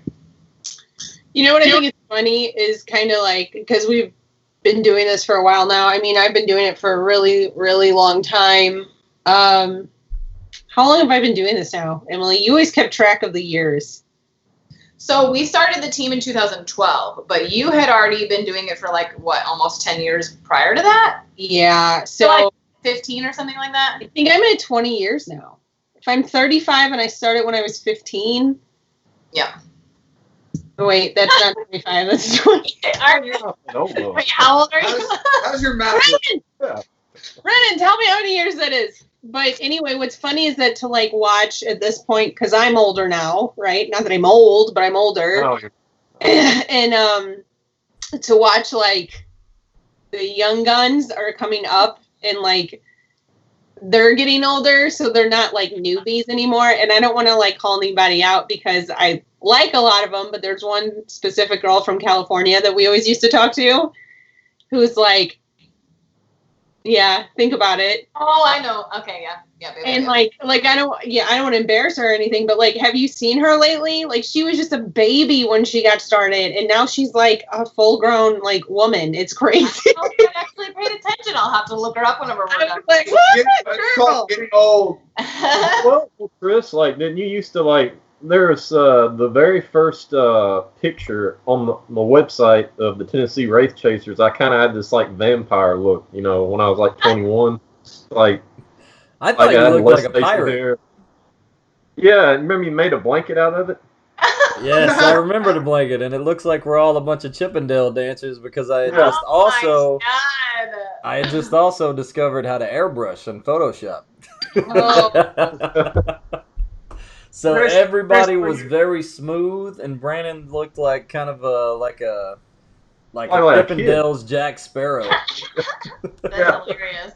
Wait, now I'm like does this older. blanket still exist? Yes, Chad Morin from Ghost Hunt Weekends, I think, still has this blanket because we like I don't know. To see the blanket. I don't know why, but we gave it to him. Tell him to take a photo of it and post it. We have to see this. It's pretty ridiculous, actually. Yes. Chris, where you're at, like we're all like super bright, and where you're at looks like right before the person dies in like Fear.com or The Ring. We're behind yeah, I'm like, I've been like waiting for some scary shit to happen on your news feed for like the last 10 minutes, man. I don't know at what point when it went dark like that, but it's yeah. You went outside and you came back in and it was like completely dark. That's really funny because it does look like that. That's awesome. You're using that light that changes color, aren't you? Or Yeah, it's my party light. Where's my remote? I got a remote to it actually, and I can make it. I can make it do like strobe stuff. yeah, look at that. Man. Good thing I don't have epilepsy. Oh, Better not be prone to seizures, right? Yeah, right? Ooh, I'm just jealous of your ambiance. That's all. for real. Well, we can get darker in here. You guys remember that time that we had this idea to go to Old South Pittsburgh Hospital? And You want to bring it up? I just wanted to watch Gina's face. I just wanted to see what her face would do. So, like, when we had this great thing happening, and you guys were just like, guess what? It's ours now. In my defense, I've never really been quiet about it. I mean, She's also never really recovered from it either. well, so. in my defense, it was Mike's idea. He's like, let's capitalize. Mike is your idea. And you know that Andrew Knock Knock was like, that was really nice of them to invite you to their live event. And I'm like, was it nice of them? I paid for it. So thanks for inviting me. Yeah. We paid $1,000 to be there. Thanks for inviting me to be there that night. That's an epic. Actually, I own the restaurant moment. Mm. Or I own the place moment. Yeah, that's TWC showing up to like their spot that we paid for. They totally like. We were like, I know, hey, and I even. Oh my gosh, it was so funny. I was like, if you guys want to investigate and there not be like cameras around and you want to do your thing without like fans knowing where you're at and like really get back to it, like we got OSPH and you guys are welcome to join us. And you were like, yeah, I'll think about it. Like that was like the first response. And I was like, okay, maybe they'll come. Maybe they won't. Then there's like professionally filmed commercials about them being there that night. Yeah. And it's like everybody. And I'm like, you guys went to the location and filmed commercials? And you were like, yeah, well, you know. And I'm like, so then, you know, they're there and they're filming and we're part of it. And everybody's like, oh my gosh, those girls. Like, that's so nice of you to like let them in. Yeah. I've never You lived it down there. hijacked our investigation. Hijacked. That's what happened. Hijacked. I think that was the first time I used the SLS camera because I took my laptop and like I didn't have the whole rig I usually do. I was trying it out for the first time, so that was like Maybe that was where it was born. Is that where the rig was born? the what? Your rig. It wasn't a rig then. It was my laptop and it was hooked up to the sensor because I thought it was. I don't know. That's one thing I've always wanted to use. That's a piece of equipment that I've never been able to use that I've always wanted to. The SLS. Mm-hmm. Well, actually, the new big thing. I'm gonna look up the name of it. And it's something I would like to try out. But You learned about this last week, right? yeah, Brian told you about it. Yep. Yeah, I'm gonna. I knew as soon as Brian was talking about it, it's gonna be the thing. I did too. It's called the EMCCD camera. It's like it takes and amplifies photons, I think, and it's like I really like to get one, but they're like 10 grand. So I love Damien's face right now. We're talking about photons. He's like, bro. Speak English. So, Damien actually has had some paranormal experiences. I had one. We were on the show because we like the first time we were on Face Off. We stayed in like this really big, like it's a house in Burbank, but it's like it used to be a. I'll be right back, but I'm listening.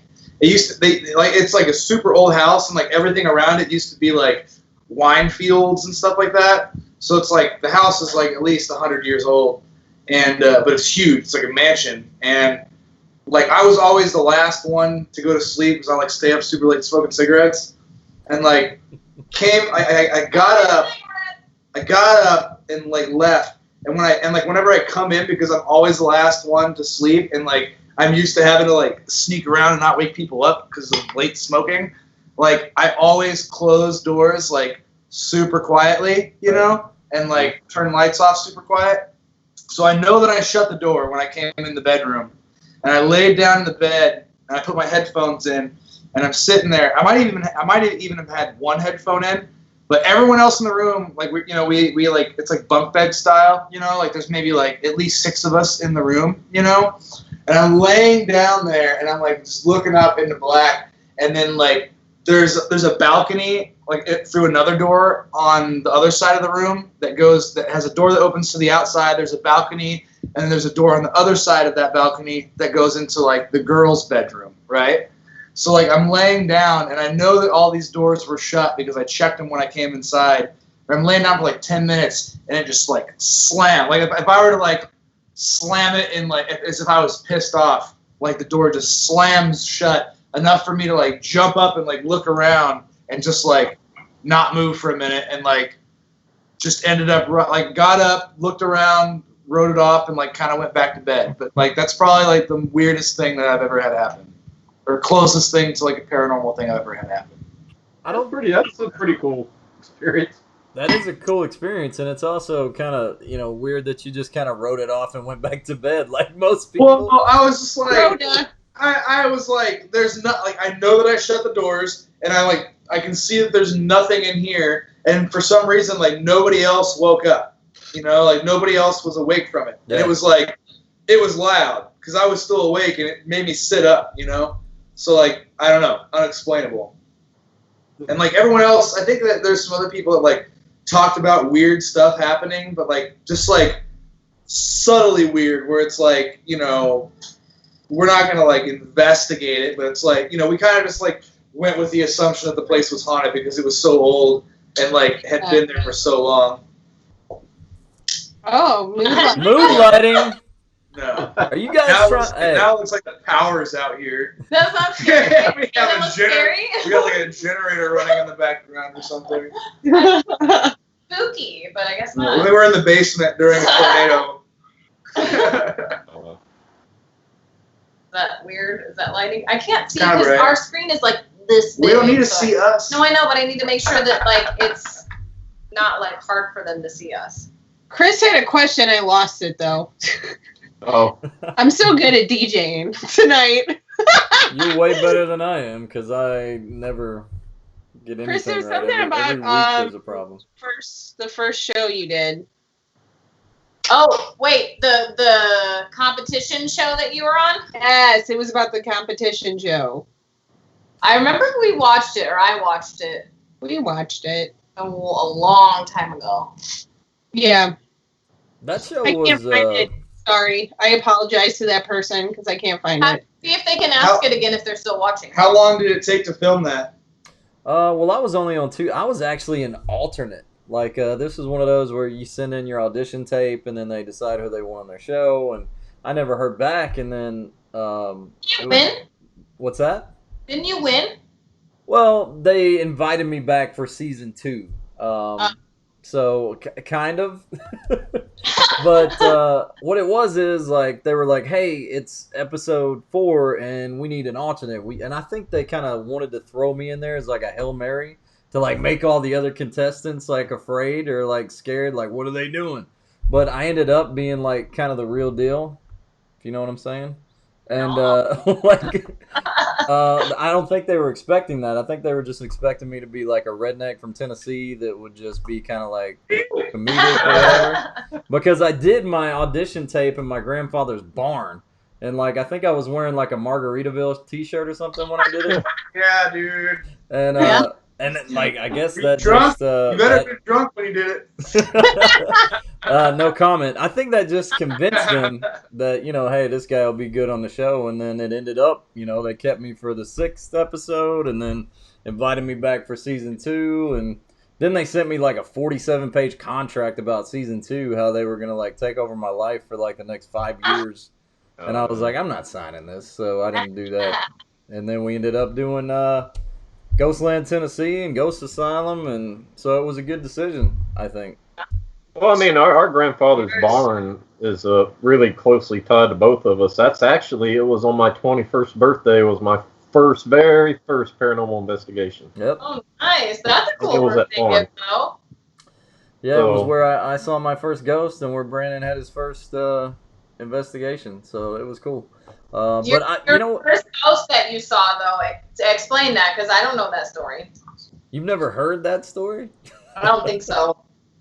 I think you're the only one because I tell it every week. Maybe I have really bad memory. Maybe I have, but like you can just kind of like give me like the roundabout of it.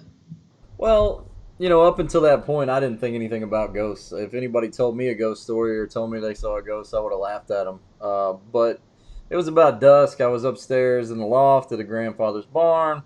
I was looking for some tires. It's a long story. But anyway, I saw a shadow person. It was the very first thing I ever saw that was paranormal. And I knew it wasn't a shadow. I knew there was nobody else in the barn with me. And it moved so quickly when I first locked eyes. Well, there was no eyes, but when I first saw it, it just dashed away so quickly that, like, I knew in my heart that that wasn't a person and that wasn't something I could explain. And I always tell people it scared me so bad. I jumped out of the loft. I went home. I changed my shorts, and then I had questions about, what I'd just seen. And it wasn't long after that till I started watching Ghost Hunters and Ghost Adventures and going to cemeteries with recorders and doing that kind of thing. And then shortly after that, applied for the show and had a great time filming it. And that was one of the main reasons why I went back home and started TWC and started trying to push us, on YouTube and different things, because I really loved ghost hunting, but I also loved the production process. So kind of I was able to mesh those two loves together, and it was like so much fun for a while. So I got two questions. First, if you had to change your shorts, did you actually poop? Second, why did you change your shorts? when you were on the competition show, were you guys sequestered? I was sent to New York for a psych evaluation. I don't know what does sequestered mean. So when we were on Face Off, we were sequestered, which means like we same process. Like you have to send in a video audition, and then once you're picked, you're flown out to LA for a live audition, and then you have to stay in a hotel room, and you're not allowed to talk to anybody else outside of the hotel room. You don't get a phone and stuff too, right? Well, you have internet, and you're allowed to bring. It's like a 3-day process, and then once you go through that final audition process and you're picked, we went and come back for the show. We get picked up from the airport. We get taken to a hotel room. We're not allowed to talk to anybody until the show starts filming, and we don't have phones. We don't have internet access. We're not allowed to watch TV. We're not allowed to get news. We're not allowed to have any contact to or from the outside world, outside of production, basically. When I was first given the offer to do season 2, it wasn't like that for season 1. That was like in 2008, I think, for season 1. But for season 2, when I was given the offer, when I first turned them down, they offered to fly me out to the first location so they could try to talk me into it a little bit more. And I was at the same hotel as all the other contestants. And it was very much like that. I didn't sign anything. So, they just basically told me to go to my room. Don't talk to anybody. I couldn't even talk to the crew. Some of the guys that I knew, like Peebles, I couldn't talk to Peebles, Emily, Gina. Peebles, oh my God. I knew him from season 1. He was there, and he was just like looking at me like. They used to actually, before my season, they actually used to blindfold everybody before, so my first season, we're at the hotel. They're like, okay, tomorrow you guys got to get ready to go. They get all our stuff and put it in a van. They refer to all of us by our initials and aren't allowed to refer to us by name or anything like that. And then we get in the van, we get to the first location. We had to wait 4 or 5 hours for setup before we went in, and we're like, whoa, first challenge. And we weren't allowed to talk to each other at all during that process. Wow. And up until we went in, and they're like, okay, 2 of you guys are going home right now before the show even starts after this 30-minute challenge. And then after that was over, we got taken to the house, and we were like, we guess we could talk now? That's how it was. And at that point, we weren't allowed to watch TV. We weren't allowed to call our families. We weren't allowed to get emails or anything. We weren't allowed to even pay our bills. We had to set all that stuff up to be taken care of beforehand. And it's to make sure that the only thing that you're worried about is what you're doing there, because if you're say I call my girlfriend one night and oh, I love you, I miss you, and then I start getting all homesick, and then because even though it's only 6 to 8 weeks of filming, when you're there by yourself and that's the only world you live in, it feels like way longer than that. And that's why like a lot of the bonds that we form on the show like are so strong, you know, because you're in your family. Yeah, you're in like a unique situation to like anything that anybody else in the world is experiencing, you know? And like if that happens and like you end up getting a call from your mom or your grandma, or you know, you find like there's people that have had like family members die while they were on the show and like weren't able, like they because like we have like a person that like is in charge of us and like takes care of us, and then they have like 2 PAs that like are the ones that take us around and like do all the stuff for us. So like our families are in contact with our main handler John, you know. So if there's like something going on that we need to know about, or you know, he'll be like, oh yeah, I talked to your grandma last night, she says she loves you, like stuff like that. But like that's the extent of the communication that we have to the outside world. So like there's people like my best friend George had a family member pass away while he was on the show, and like they made the conscious decision that like it was better for him to not know about it until like after the fact. And like his family made that decision because they knew that like if he knew about it, he would abandon the opportunity that he had in the situation that he was in to come and be with his family. So I think his family made the call to, you know, make it to where he would continue doing his thing. And but that's just like it's just like such a serious thing, and like that's why I said like earlier that like the fact that it was a TV show is like secondary. It's like an experience, you know. It's like summer camp, and like you have it's like I don't know. It's a very rare opportunity with like a lot of money attached to it too. But ours weren't that. It wasn't that serious. From one of the episodes or from one of the seasons is our boss. So like. Oh really? The second to last season of Face Off, 12, I think it was season 12. Andrew Freeman, who is like part owner, he's also like the main sculptor. Our boss, he went on the show and he won.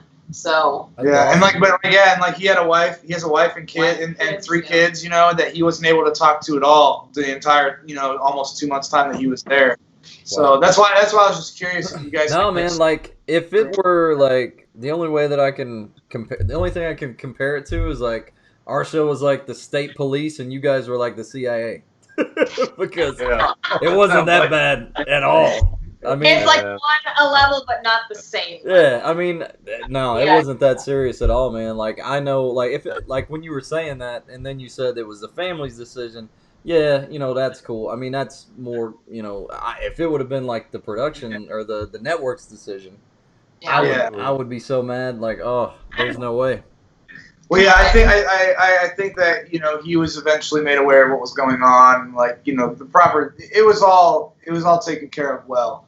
But just to like, you know, put it into perspective that like how serious it was when we were there. And like it's honestly like because I was on twice actually, and the second time is much more lax, you know, because you know the procedure of things, and like you could also like see all of the gears of the machine working, you know. But like that first time that we went, it was literally like everything was very strict, you know, and it was a lot of because of like previous seasons that had people, you know, they learned from as they were going on. You know, there's 13 seasons of a TV show. They learn a lot throughout that process. But yeah, just because of that, like it's just so much seriousness is taken into like the procedure and like execution of things to the point of where like it literally feels like we talk about it. All the contestants like basically talk about it being like jail. You know, like you basically have. Like, the only difference between the freedoms that you have there versus in jail are that, like, you know, we had a huge kitchen stocked with, like, anything that you could possibly imagine, you know, and that was, like, the extent of, like, what we spent our time doing. Tell them what happened in the kitchen. We don't need to tell all that stuff. It's fine. Let's move on. Okay. I can't tell you that a competition show is way less fun, in my opinion, than just shooting a regular show. It's a lot different, so and especially from what it sounds like, especially yours, man. That would have. Well, the difference of it between just like I don't know, it's fun because it makes you feel like you're an important person. You know, like we're all in a group and we're walking around. And they got to, you know, they're walking around, cast walking, mostly because they don't, you know, we're walking through production type areas and anything like like, say there's someone that's working on something for our next episode, and I look down and I see it on their desk, I automatically have an advantage, you know? So, for the next episode. So, that's why they announce our presence. They have to make sure that, like, you know, it's, like I said, it's very strict to, like, keep everything tightly oiled and moving in the way to where it's, like, it works, you know? Right. But in the process of them doing that, like, there's times where, like, it gets stressful. Like, one of my best friends now was one of the PAs that took care of us on our first season, and me and him got in so many huge fights because of, like, he's like the babysitter and we're like the babies, but also, like, whenever we do or don't get something that we want, we're like, we're the talent, like, what is this, you know, like that kind of thing happens. Gina, what is that called? Remember when we were on? That's your diva moment. Well, yeah. Well, I mean, it's not even a diva. No, but we had a diva moment. I have a question though for you guys, because you guys were on Peoria, the Peoria episode, and you guys were on. Gina and I had my diva moment, and I pulled that card quick whenever we you had them live. You had your diva moment on live, and I was just going to say, speaking of handlers, Emily and I had handlers on Exorcism Live, and that was my question. That was going to be my question. Who was your handler? We got away. We did. We went inside the house. We got in trouble. We got yelled. And Andrew yelled at us for, where's Gina and Emily? Oh, they're in the house. Can somebody get Gina and Emily out of the house? And we're like, the reason that they get so mad about that stuff. So, like, for example, like, say like I'm sitting there and I like peek inside a door early and see a set, like a setup too early. Yeah. They're mad because then my genuine reaction to that is gone. You know what I'm saying? And like, well, that's different for you because we weren't the talent. The backs of our heads were on the screen. You guys were talent. In the sense of like, if you guys would have gone into the house, we weren't supposed to be in the house. Well, I mean, what if you guys went in the house and something happened before the cameras were rolling, and that would have happened when the cameras were rolling? But my diva moment was freezing outside, and I'm always cold. Everybody that knows me knows this. And I had to have somebody bring me a space heater to put under that table. And that was the only diva moment I don't know, Gina, you could probably say different, but that might be the only diva moment that I can remember that I've ever had where I was like, somebody get me this and get it now. Like, that was it. She was freezing. I think my diva moment was because we were only allowed to have 2 alcoholic beverages every other night. So you could have like 2 beers or like 2 glasses of wine. Wow. And everybody got wine because you could like fill the glass full, you know? And I think that I was like trying to trade, because I didn't drink a lot at the time, and I was trying to trade my alcohol for something. And so I think he was giving me crap about it. That sounds like prison. That was trading your cigarettes for like soap. Well, that's the thing. That's the thing. Is because like there was a bunch of us that smoked cigarettes, but you know, by like week 6 or 7, you know, they were supposed to bring everything we need, and we're not allowed to make trips or anything. We're not allowed to go to the outside world. So like all of us smokers brought like a carton of cigarettes, and by the time like week 6 or 7 gets around, like we're starting to run out of cigarettes, and we have to start rationing and stuff because they won't let us go out and get any more. We don't have any money to go out and get any more if we wanted to, you know. And then like I think eventually, like, because like when I got kicked off my first season and I left, I still had like 2 or 3 packs of cigarettes left, and I gave them to the people that were left. And then like George was one of them, and I think because we had like some board games in the house that we could play. And George had brought a bunch of rolling tobacco, but he ran out of papers, and he started rolling cigarettes with Monopoly money at one point. That's prison. That's prison. So, you guys were in prison. Well, like it was just like this, and this is the thing is like the second time around, it wasn't like that at all. Like because the first time we had house reality, and like you know, so they came in and filmed real world type scenes, and like we had to like fake stuff as far as like timelines go. And the second time, we didn't have house reality at all. So we stayed in a big mansion that just had paper taped all over the floors so we didn't fuck them up. And then we got to actually like go out like once or twice to go to the gas station that was like 2 blocks down the street, and it felt like we were going to Disneyland. And we were all like so excited just to go to the gas station and like get snacks and cigarettes and lottery tickets and stuff. So you said the word real world, which reminded me, like, Gina, I don't know if you remember this, but years ago I had this idea for a show that was a paranormal real world where they plot a group of people in a haunted house with cameras everywhere, and then every so often they do like an investigation in their own home. But like it literally logs everything. Like I don't know how that hasn't happened yet. How is that show? The budget for that show would be ridiculous. They should just do like Halloween Resurrection and set up a haunt, like a haunt for, or like a building for people to stay the night in, and then just have people that come in and like you have things set up that fuck with those people, and just you get their genuine reactions. Well, it's kind of like someone just asked. Hold on. Someone just asked on MTV. That's what that is. Well, it'd be like asked if Chris has ever had a diva moment. Chris has a diva moment probably every investigation, right? Hey. I said I wanted all blue M&Ms and I got red. I think people would be very surprised as to who the divas are on Ghost Asylum or Haunted Towns or any of the shows that we've done. But yeah, I mean, we've all had the diva moments. I think my biggest diva moment. Name one.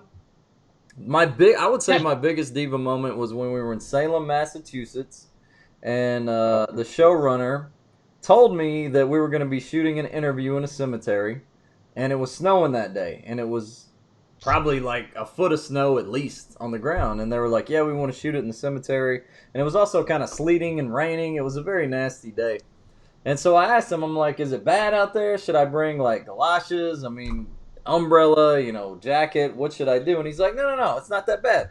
I'm like, well, how deep's the snow? And he's like, and he put his hand up like that. And then they drive us out to the location to do this interview, and the snow's like this deep.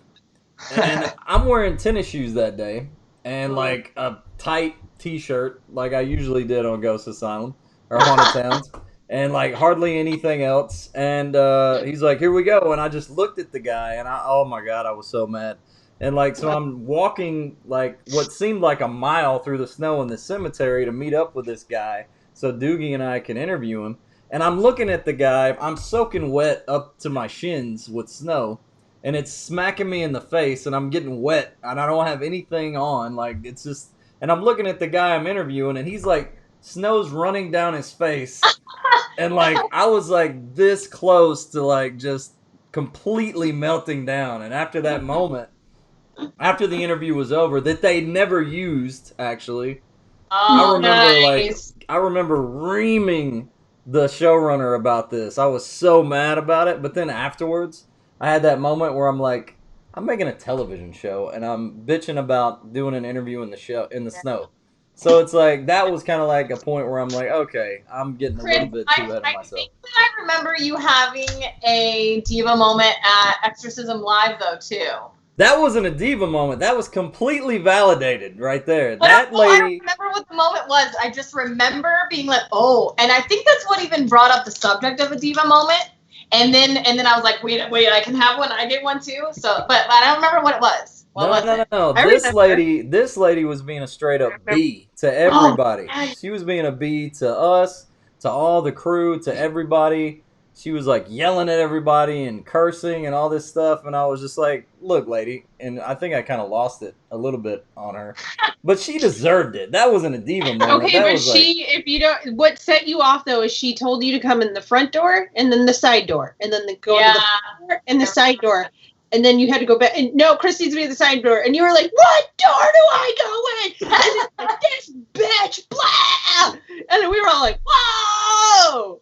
Oh, I was so mad. But like, it was just, and there, a lot of times, especially in live television, there's a lot of miscommunication. That was one of those. Television is really, really hard. And like, not to like kiss any ass here, but you guys pulled it off really well. Well, I mean, think that really good episode. We were very lucky because we were able to do a whole series of those. I don't know how the hell we did those. Yeah. And pulled them off. I think, and I would like to say it's because of our production crew. Rob Hammersley and Andrew and all the people that did, that took care of us, and Sonia. And we had such a good production crew, such a good technical camera crew. With Alex Pappas, the DP. If we hadn't had those guys that we trusted and had worked with for so many years, I think that show would have been a disaster. Yeah.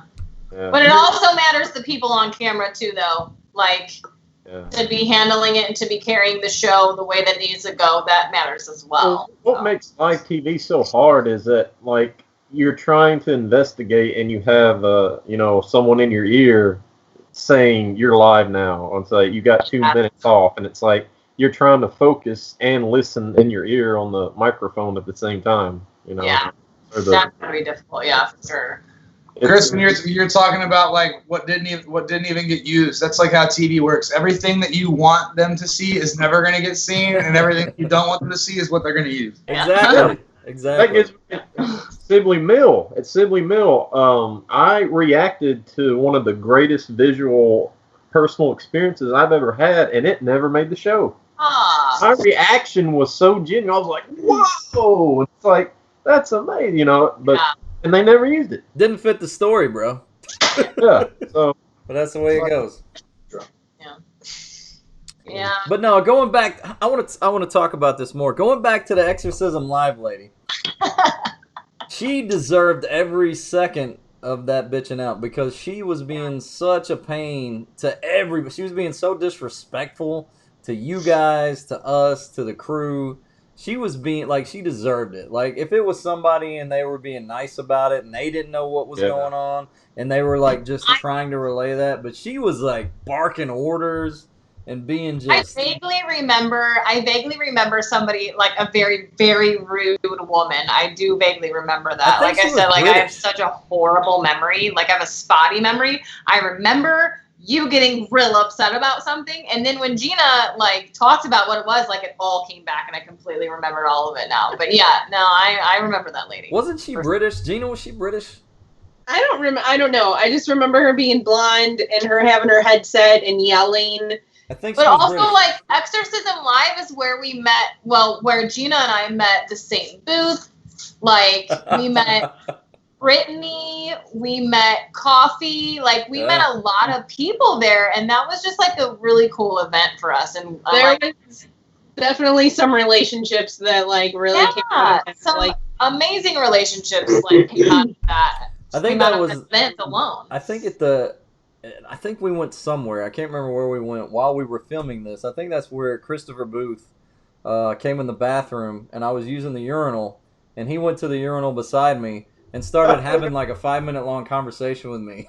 Like, I remember you talking about the urinal. Because he's like such a confident man. Like he's just like his presence is just like I don't know. I love the St. Booths. I love Chris. Like he's cool. I miss him. I actually do. I miss them. Him and Rachel. I miss them both. Well, Gina, we crashed one of their parties. Remember? Yeah. We crashed the 100th birthday of Ashmore. Oh, I was actually thinking of something else. Yeah, we did. Well, I don't know what event you were thinking of, but when we crashed, and I thought we crashed something where we ended up on here we go with the booths. It always gets weird. We ended up on it's the thing that happened in Central Illinois, the convention. Are you talking about that one? SilCon, yeah. What, are you talking about that? Because we saw them there, too. There, we ended up on like a party bus with them, but it wasn't a bus. It was SilCon. It was a van. It was an RV. It was an RV. There was also other people on there that we didn't know. But I wanted to point out a specific thing that happened at Ashmore that was just so funny and so straight up weird. Gina and I were sitting in on a session with Ben.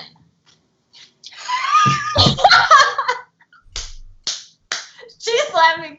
It's so good. It's so good. It was a quiet moment, and he's like, "Everyone, shh, everyone, be quiet." And we were in like the nurses' station. Ben, what's his last name? Ben Hansen. Yeah.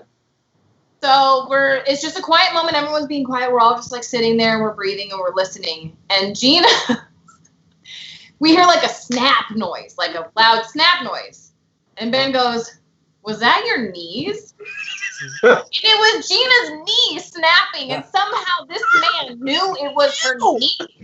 How did you know that it was? He looked at me and goes, "Was that your knee?" And I'm like, it could have been any noise out of the entire room. but he knew that it was Gina, and he knew that it was her kneecap. Like, how did he know that? He's like a wizard. I don't know what's happening. Like, I don't know. And who was this we're talking about? I remember being like, yes.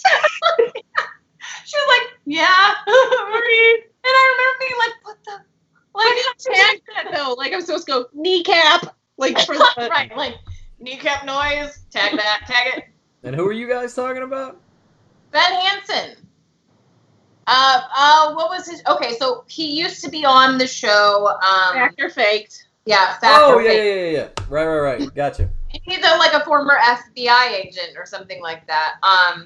But I used to be obsessed with fact or faked because I loved the process of trying to recreate something and not necessarily proving it fake or or a fact, but like trying to recreate it and like figuring out how someone did fake it. Like that was fascinating to me. Well, like, the one thing I remember one episode. I really don't watch a lot of paranormal TV, but I remember one episode where they were trying to disprove or really figure out, like, because this person was taking like these Polaroid photos, and ghosts would appear on the Polaroid photo, and they went through this big process. And I remember they couldn't like disprove it, like. Yeah. Like writing would be on the photo, like the Polaroid. I think I remember that episode. I remember. Yeah, I thought that was pretty neat. Yeah. There was a few episodes that there were things that they weren't able to prove was fake, and I mean that's what keeps people interested. You know, if you can figure out something's fake on every episode, no one's interested anymore. You know what I mean? Right. But yeah, that was a show that I used to watch before investigating. Before I became a paranormal investigator, I used to watch Fact or Faked. I used to watch Most Haunted. I used to watch Ghost Adventures. I used to watch Ghost Hunters. All that stuff. Brennan, you have a question. It says, can you tell us what you saw at Sibley Mill? Well, the one for your reaction, yeah. Yeah. Well, I remember, like, if everyone remembers, if they've seen that episode, it was like this cotton mill, and there were these big factory rooms. It was the second night where we were doing the trap. We had the trap implemented, and I remember I was with Porter, I think. And I remember at the end of this big factory room, they generate their own power. It's like a little power generator. And I remember I was facing towards where that power generator was. And all of a sudden, it's just, I'm staring into the dark and just investigating and talking. And I see this flash of light, which is really common, in paranormal investigation. That's a common phenomenon. A lot of investigators see is I've seen something like that before too. Yeah, it's like when someone takes a picture, but there's no one there. It's like a flash, and it's like, and Porter was like beside me or behind me, and I was about to say, "Whoa, hold on, Porter! I just saw," and right as I said that, this blue ball of light just that quick, it appeared and disappeared. It was a big blue ball of light. Yeah. I can't tell how far down it was because it was a big room, but it was light blue. And it was like that. Yeah. And it's the only experience to this day that I have no explanation for. Yeah. Like, I don't know how to explain it. It was a ball of light, and it was instantaneous. Yeah. And I was like, whoa! You saying that, think about this other thing that happened to me when I was a kid. I was at my grandparents' house. They live out in the country in Kansas, so like a whole bunch of nothing for like miles and miles around. No light pollution or nothing. And I was probably like 13 or something like that. I was laying in my bed and just staring out the window, and this giant ball of fire, like huge ball of fire, maybe like a couple 100 feet off the ground, like the height of a roller coaster off the ground, going by like if the screen is the window, it was going like this fast. Like, and it was enough to where like you could see the flame like coming off the back of it. And I got up. And I ran out and I told my grandparents about it, and I ran to like the porch patio window and opened it up, and you could still see it like going up because there's nothing. You can see the horizon in every direction, and you could just see it going on. And my grandpa ran and grabbed his camcorder, old school camcorder where you pop the mini tape in the side of it, and it just died immediately when he turned it on. And we saw it just like kind of like disappear on the horizon, like towards town. Wow. and like never found out what it was. But you telling me say that story reminded me of it. Well, a lot of times, like, electronic devices will die or, like, their batteries will drain when, like, a paranormal event or something like that is occurring because it's almost like they're pulling the energy from the device to be able to manifest and to do things. We also have, like, a big army base right next to our town, too, that it was, like, going towards. And, like, I think all the reports said after the fact that it was, like, a satellite or something like that was just, like, burning up or something. But, like, it was so low and moving so slow, and like it's the only way that I can describe it is if you were to like draw in like cartoon form a giant fireball slowly moving across the sky. That's the only way that I could explain it. Yeah. Well, and this brings me kind of course, I'm sure Gina knows where I'm going. UFOs.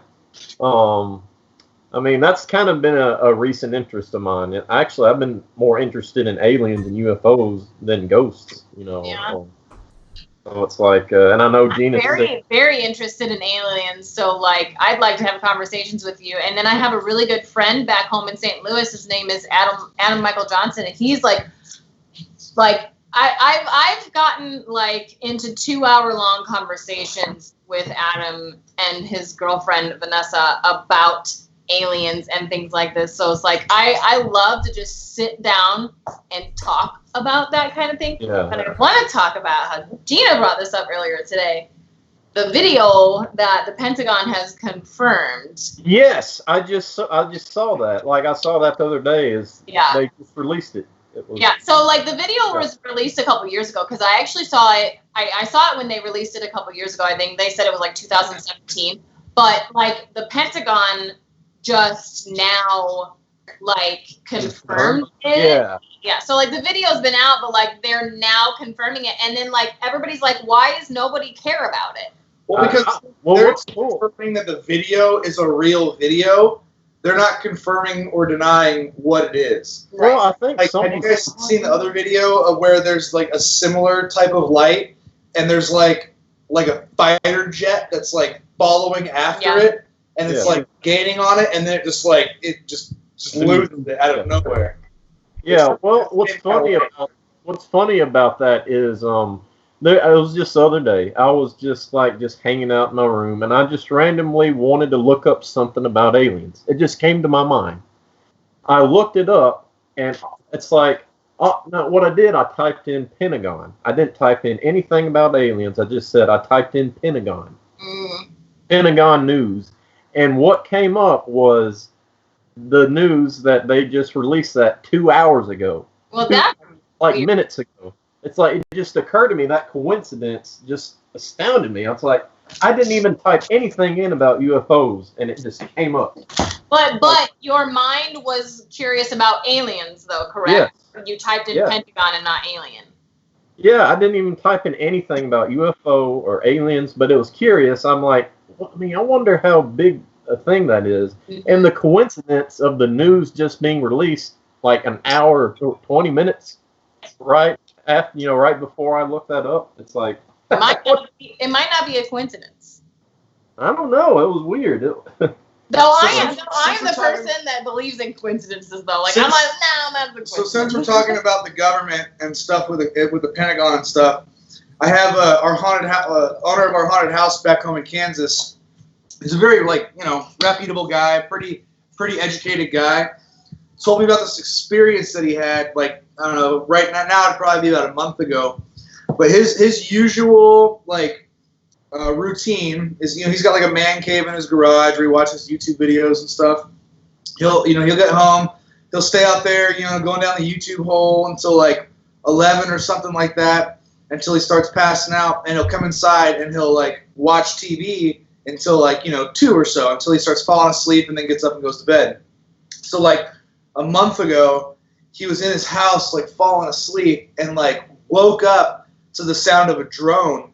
Like, you know what a drone sounds like, right? Like the whirring of a drone. But he said this was big, though, like a big one. And he says as soon as he heard it, he heard it go straight up, like real heavy sounding. Like it had to have been like a couple feet in diameter. And then he said he got up and went to the window, because as soon as he heard it go straight up, maybe 100 feet. and then he said he heard it come straight back down in his neighbor's backyard for like a second or two, and then he heard it go straight back up again, and then heard it come straight down in his neighbor's yard, the next neighbor's yard, heard it go straight back up, and then he couldn't hear it anymore. So like, because I was talking to him about like how they're like tracking cell phone movement now with the virus going on and all that. Have you seen like the maps they've been sharing with like people in like high population areas like Florida's beaches, and they showed where all those people went?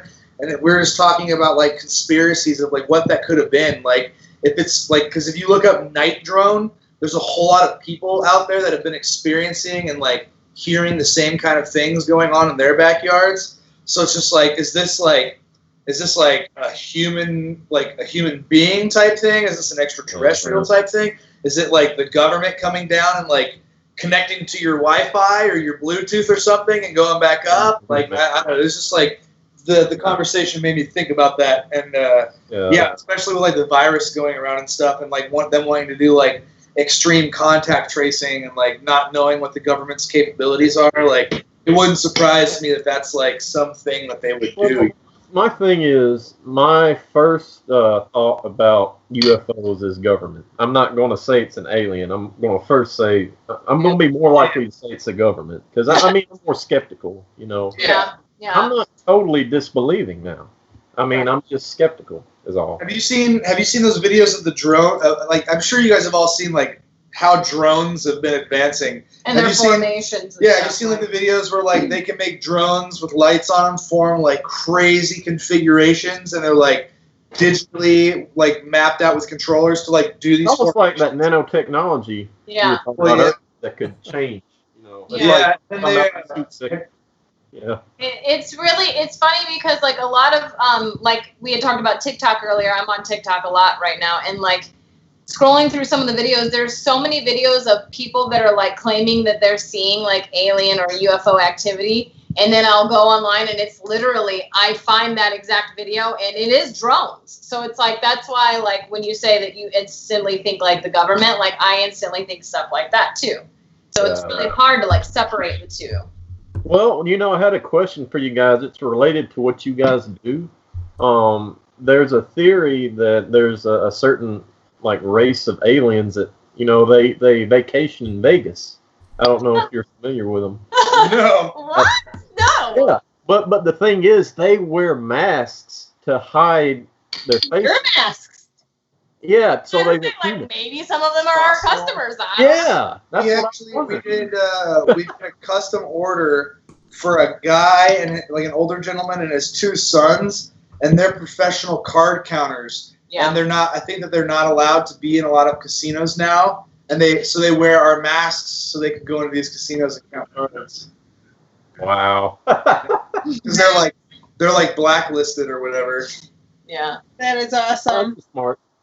But yeah, I mean, like think about that. Like, you know, if someone else out there, like, you know, our technology is as far as like making silicone masks, it's pretty archaic. We do it pretty much exactly how you did it 30 years ago. You know, there's nothing really like technologically advanced about it, but like the thought of that with like how convincing they look once they're on you, like it's easy to think, it's easy to agree with the fact that like if there is an extraterrestrial life out there, that their capabilities would be able to take that to the next level. So like, why not would they have the, you know, the technology to make a mask that like moves a little bit more real, kind of like Total Recall. You know, have you guys seen Total Recall? Yeah. The original. Not the remake. The original. We don't even talk about the remake. Yeah, that's good. That's good. I don't think I knew there was a remake. You should just keep it that way. Yeah. No. It's not really good. It's basically a movie all built around one scene of someone falling in slow motion.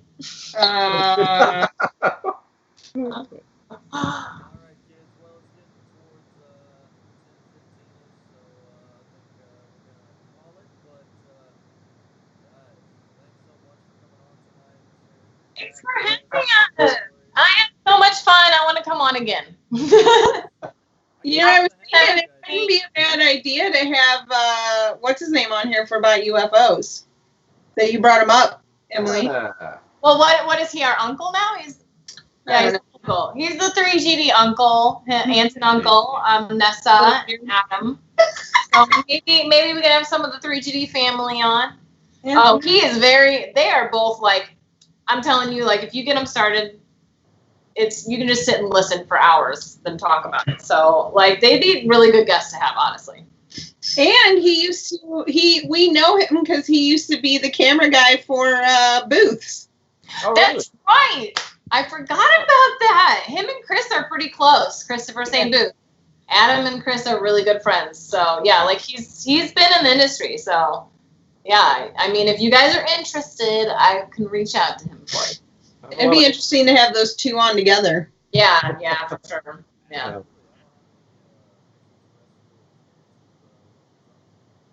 Yeah. All right. Well, that's it from me, guys. Thanks for coming on. Good Bye. seeing your faces. Thank you for having us. We miss and love everybody. Later. Yes. Let's talk LA. Let's talk about LA, okay? We'll get it. We'll get there. Yeah. Bye, guys.